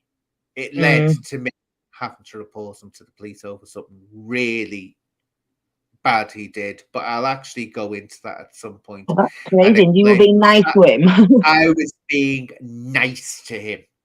Oh my Nice God. to him.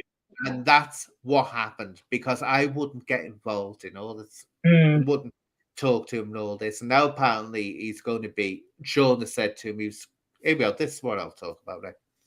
Sean, he was on to Sean, why won't you interview me? Why won't you interview me? He was pestering him. Anyway, Sean has agreed.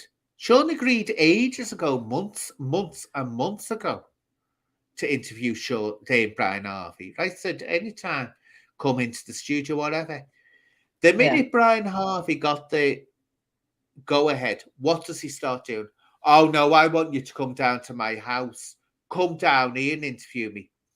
Doesn't work like Sean's, it that. doesn't work like that. No, Sean's not going to do that. And also, he's going, I won't kick off. I'll be good. I won't kick off. Oh No, God. you can't control yourself.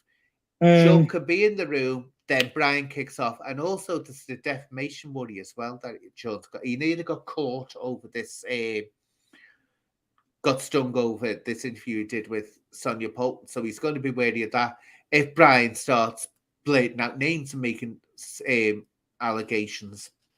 yeah. But I can tell you now, it's not going to happen because the first thing that Brian's going to start doing is destroying it. He'll self-destruct it, even though he's wanting it and asking for it. He'll start turning around saying, no, I want you to do this. Unreasonable demands. I want you to do that. And then it will be, oh no, he's setting me up. He's setting me up. I'm not working into it. He's setting me up. So he'll destroy it again. But Sean will That's interview. crazy. But I he don't know who he just, thinks he is. It's like he was a pop star years ago. Do you know what I mean? You can't act like that. well, the thing is, he's not well, is he? Let's put it that way. He's not. Mm, I'm starting to realise that he's not well, and he's like a hamster on a wheel. It's just the same thing again and again and again. But he can control himself. He's not a Johnny Woodsman where I'm convinced Johnny can't. He's got a no, do you he's know what? With Johnny, he's literally so adamant now that he wasn't this Harry McCullough person. I don't even know if it. Do you know what I mean? I don't know what to think anymore. I'm over it, truthfully. But Johnny literally is like, I'm not him. I didn't do it. Do you know what I mean? well. This So he's that mad about it. there's that many copycats around there. You never know. You never know. Exactly.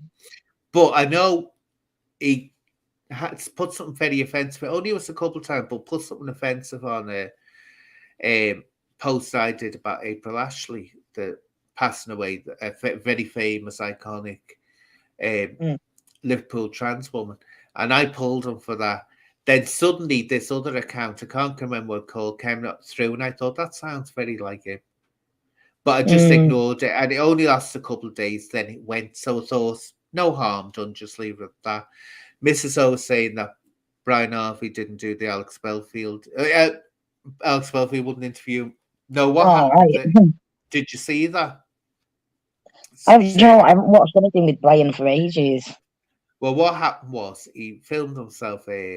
Alex Belfield was doing his, phoning, Mm. and Brian's there like, yeah, come on here, let's do it. He wants to go on and phone in.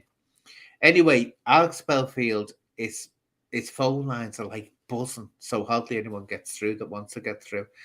But Nikki Lee is friend, came in, got there, and said, will you interview Brian Harvey? And Alex Belfield, at that time, the police had got involved in what had happened. And I didn't tell them to go round there and force like they did. I got shocked by that. But anyway, Alex, watching his own back, said, look, I've heard him. He'd heard Brian ranting off and kicking off. He has to be careful. He can lose the same platform if someone comes Yeah. on ranting. So he said, contact me, email me, give me your number, Brian, and we'll sort something out. Well, Brian went off on one, didn't he? That wasn't good enough. What he wanted to do, he wanted to hijack the show. Now, you get onto Alex Belfield, you'll only get a few minutes, 5 minutes, whatever, airtime. Like hell, Brian Harvey would have been content with He wanted 5 it minutes. all. Been hijacking it, slating everyone, blah, blah, blah, blah, wasn't going to happen. Well, then in a second, suddenly he said he knew that Alex Belfield was a Freemason. Well, why did he try to get on the show then? And he was saying he was going to pull Alex Belfield for what he said about mental health, people with mental health. And I thought that's funny because when Alex Belfield was going on about mental health, Brian was going, yes, that's right, that's Mm. right. So, he doesn't realise that his behaviour just creates the one thing, people won't go near him. people that he wants to listen to won't chance it because he's going to kick Yeah, off. too risky. See He's somebody. unpredictable. That's it, and you can't have someone like that.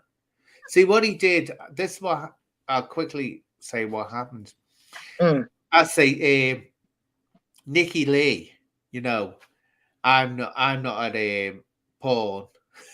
I'm not porn. I'm a glamour mogul. You know, she got in touch with me, and what it was, I'd been having an argument with another YouTuber. So I'll try to keep this as simple as I can. And he'd fallen out with her. He was friendly with them, fell out with her. So suddenly I get this message. He knew I didn't like her. I'd fallen out with her. We couldn't stand each other. So I get this message from Nikki Lee. Brian wants to talk to you. He wants to hear him talk to you. So Sir Brian. wants to talk to me. And I thought, I know what this is. He's going to use me to attack her and get back at her. I thought, I'm not interested. I'm not getting involved in it. I'm not interested. So I was dead nice, Sarah. And I said, look, I said, tell Brian, I said, I don't really want to get involved, in that, but thank you anyway. And, I know it's like, working in the industry and get highly strung, trying to touch base. In other words, instead of saying, I can't stand the little git, he gets on my nerves. I'm not that stupid that I'm going to fall for it. Does he think I'm thick? Instead of saying that, I was nice. I was nice. And Nikki Lee was all right. She said, oh, fine. Well, the next thing, he blew up, didn't he? How dare I not want to actually respond to his order and his command to contact him? So, but he went too far. He went way, way too far. And, when someone tries to dox you, say that you have to get onto the police. There's no question about it. You've got no choice. And the reason you've got to get onto the police, if something happens, the police know whose door to knock on. Oh, if they put your address out and things, you mean? He could have put me in danger, what he did. Yeah, that's not good. And so therefore I had to get the police involved. So, but I didn't expect him to do that. And I'll agree with him on one thing. The Metropolitan Police handled this absolutely horrendously. And that officer, I can't remember his name, Sweeten, was absolutely terrible. Talk about an amateur. Don't surprise me. I was having to constantly say to him, you don't know your job. I said, what? Yeah. Because suddenly I see them, they go down there en masse.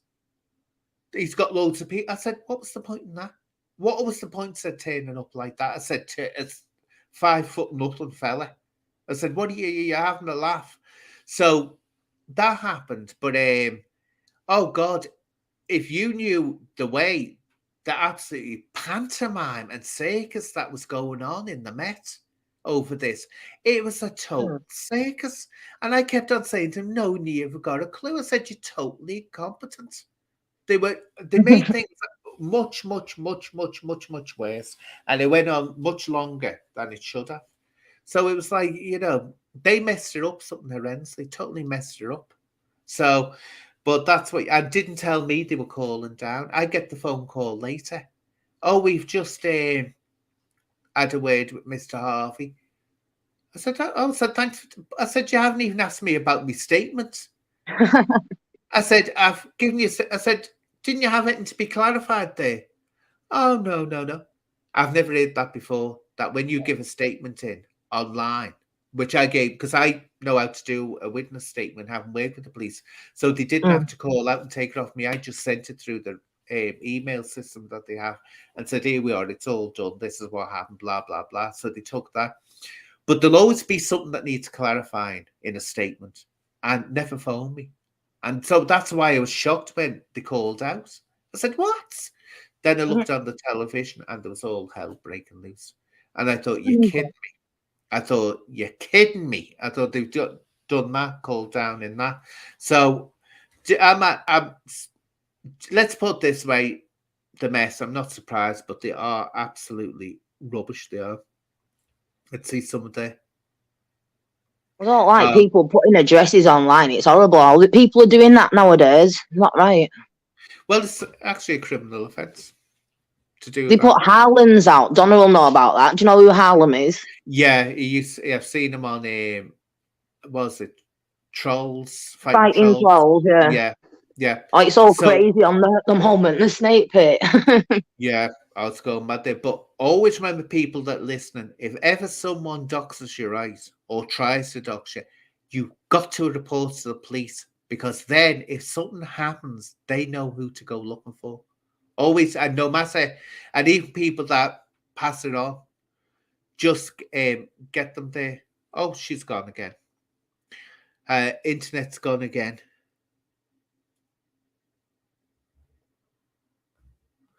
Oh, I'm all right. Amber, thank you. I'm fine. Been busy today. I'll be ending it soon because it's been going on for over 2 hours. But Sarah's lost the connection again. Paris always has lovely little chats on my timeline, don't you, Paris? Don't forget, you've said that I'm going to be. I'm invited to your boat during the summer, and remember you said you'd spoil me rotten. But not even she won't even be listening to me. Bet you should be using this to ignore me. Oh, what? You're coming to my boat on the summer? Oh, are you? Oh, Harlan. Yeah, I've never actually spoken to Harlan, but I've seen him on the seen him now and again popping up on things. But people shouldn't do that. As I say, it's a criminal act and usually ends up being done back to them. Let's see. I think Sarah's gone for the night, hasn't she? Oh, thank you, Paris. Now, don't forget, high maintenance. Start saving your pennies, because I like being spoilt. I like to be spoilt. Oh, God. Anna, a cheek. Get on it. But it looks like a nice place that you live as well.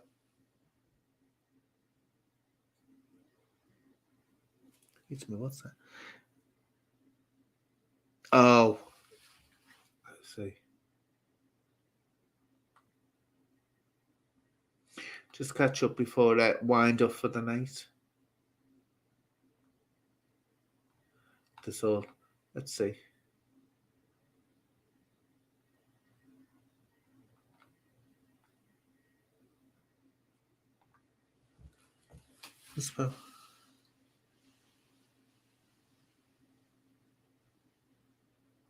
Is this Alex Belfield you're talking about, Mrs. O?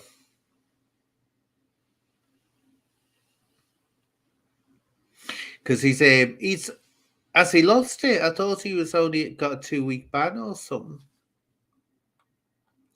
Now this is about Belfield, right? This is the view I have of him. He could be really, really good, because he does say some things that do hit the mark, but the message is lost in the delivery and the impact, because he just comes across as a horrendous 1970s bigot. That's what he sounds like. And it's a shame, because he doesn't need to have to do that. He could say what he wants to say, but he's going for the shock value. You see, he found out that going for the shock value brought in the money, and he's got a lot of money. But the thing is, and he knows that, he said himself, YouTube will eventually get rid of him. He'll feel it when that's gone. He'll really feel it. I think he's done an unwise move. He should have just kept to the rules and said what he wanted to say, and that would have been fine. And you can say, do you know what? You can be strong and comical and really in someone's face when you're saying something, but not actually being offensive and breaking the rules. When I mean offensive, going into really where Alex he can go over into areas that are it's just too strong, and it's unnecessary, and it's very hateful what he can say, where he could say the same thing directly, but not dressing it up the way he does. So he's his own worst enemy. But he's made a lot of money. But the thing is, as I say, it's not and I think the telling thing is when he did his show, and I remember I was watching it, and he was going on this, theatre tour, the Grumbleweeds, and I thought, special guest the Grumbleweeds. So what the hell is the Grumbleweeds? I'd heard the name, and I thought it was those ones that did years ago, these farmers that did this thing, combined harvester. Oh, that showed my age. But it wasn't, it was some other ones. And I thought, my God, when the Grumbleweeds are your support act, you've got to face reality. Your audience is very, very limited and very old. Oh, I know, I thought so, Sarah.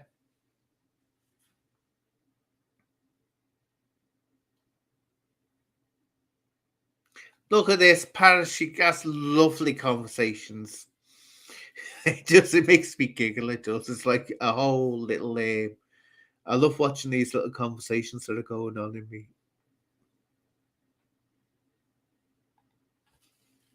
So what I'll do.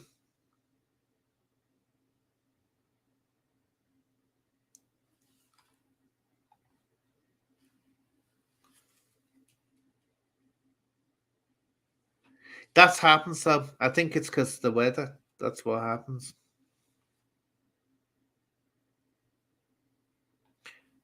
Is that Alex again? I mean, it's disgusting the way the police handle Alex Belfield. I'll say that 100%. It was disgusting. And I think he was right. And it's good that he put his voice out there. And he did put his voice out there on this situation. And I understand where he's coming from. They do bully people, especially when it's. I told you I was threatened by the BBC to keep my mouth shut. Now that sounds scandalous, doesn't it? But that's the normal run of the mill.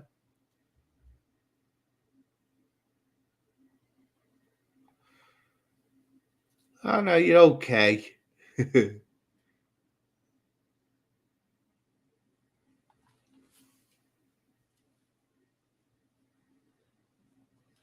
I can't even remember what they used to do. I got shocked. Look up. That's because I remember them years ago, but wasn't it the 70s? The Grumble, it's so surely none of them can be alive now.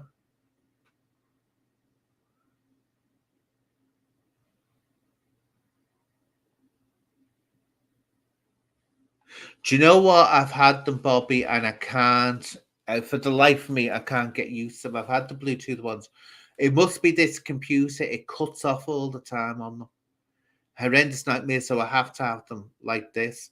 But I was watching someone the other day. Oh, this one that I was talking about earlier, who put a snotty remark, horrible little guess about me on out of the blue on another person's channel. After I'd had his back when he was getting all kinds of homophobic slating, I was watching one of his videos because apparently I'm a load of rubbish, and I more or less take for granted that you're all thick. That's basically what we're saying, and I have to explain everything to you in great depth and all that. Spoon feed you, in other words. And yeah, he's the one that's on there going on. Oh well, being gay this, being gay that, and the gay agenda that people talk about, and being this. And he goes on and on and on. And I saw him do one, right, with headphones on. And I had a mic here. And I thought, what kind of noddy that isn't doing a live, isn't doing an open talk, is only talking to a camera, records something, sits there with a pair of headphones on and a mic. I thought that sums it up. That sums it all up.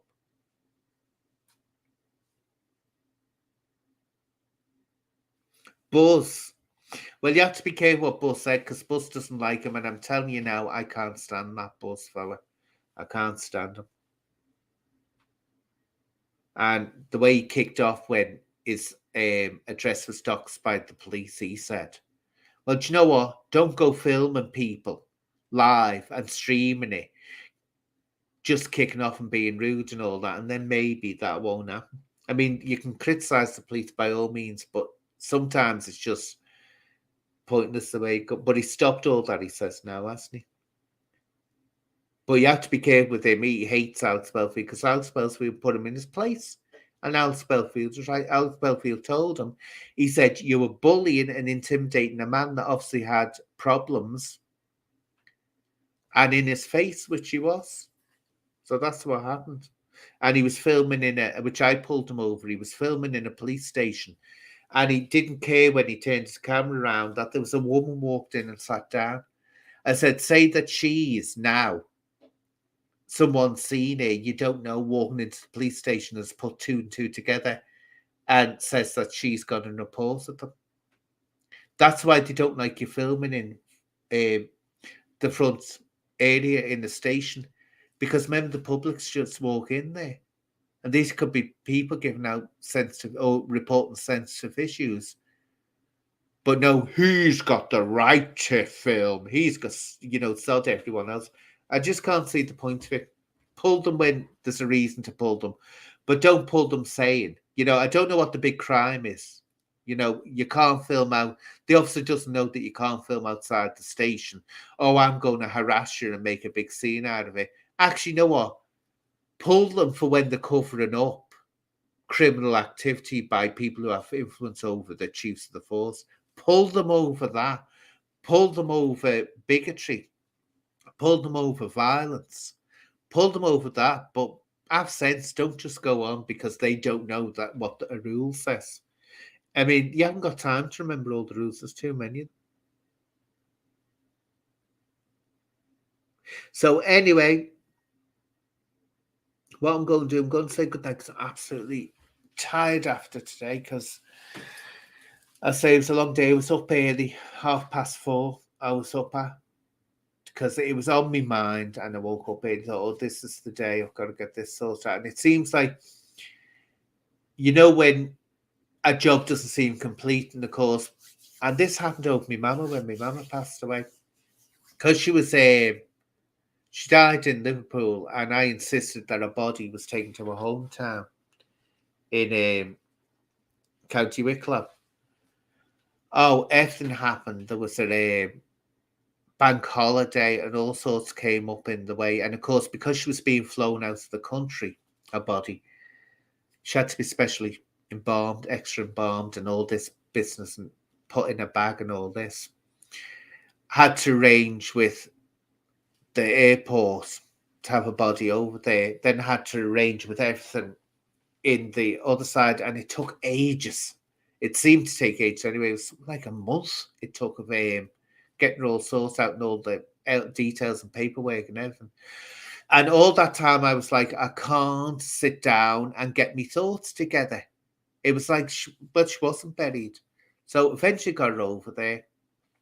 And the rule was, right, if you fly a body out of the country, you can't suddenly take the lid off so that the loved ones can see them. It's a health and safety thing. I get over there. I get to the funeral parlor, which is beautiful, this huge funeral parlor. Oh, it's gorgeous. And there's the lid off. And I had this beautiful robe made for my mother, absolutely gorgeous, because the thing that they were going to put in, I said, oh, no chance. So I got this special robe made for her. Oh, it was stunning. It was beautiful. Everyone was remarking on how beautiful this robe was. And I said, you're not supposed to take the lid off. And so he said to me, what they say in England and what we do here are two different things. He said, her loved ones have to be able to say goodbye to her properly. So did that. So I couldn't relax until the funeral happened and she was buried. And being a Catholic, she wanted to be buried. She didn't want to be cremated. So that was all sorted out, got back. Then I could sit down and get my thoughts together. And it was the same with Bonzo. Until I got this memorial done, it was like, I just couldn't sit down and relax. Now it's a job that's done. He's at peace, he's at rest, so I can more or less sit back now and get my thoughts together, because it's been every day. I've been like thinking and thinking and thinking. I've got to get this done. I've got to get this done. See you, Paris, sweetheart. See you next time.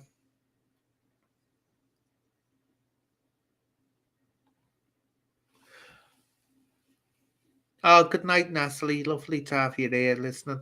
So anyway, I'm going to wind her up now so you haven't missed anything. So anyway, thank you, me lovelies. And next time, do you know what? I had an idea. Oh, yeah, how about sometime Agony Aunt Anne's Problem Hour, where you can all give me your problems and I can give Auntie Anne's view on their own. Don't forget, Auntie Anne doesn't mess about. Auntie Anne will tell you directly. Auntie Anne will tell you what to do. And we've got them, yeah. Auntie Anne's got her glasses as well. When they go on, there's no messing about. There's no messing about. Anyway, I'll see you again, my lovelies. Thank you for listening. Take care. And anyone want to come in with any problems? Oh, you're having problems with your love life, lonely hearts, anything. What's the best way to get that line scale, that bottom line scale off that toilet pan? Ask Auntie Anne, Agony Aunt Anne. So good night for now, my lovelies. Bye bye now.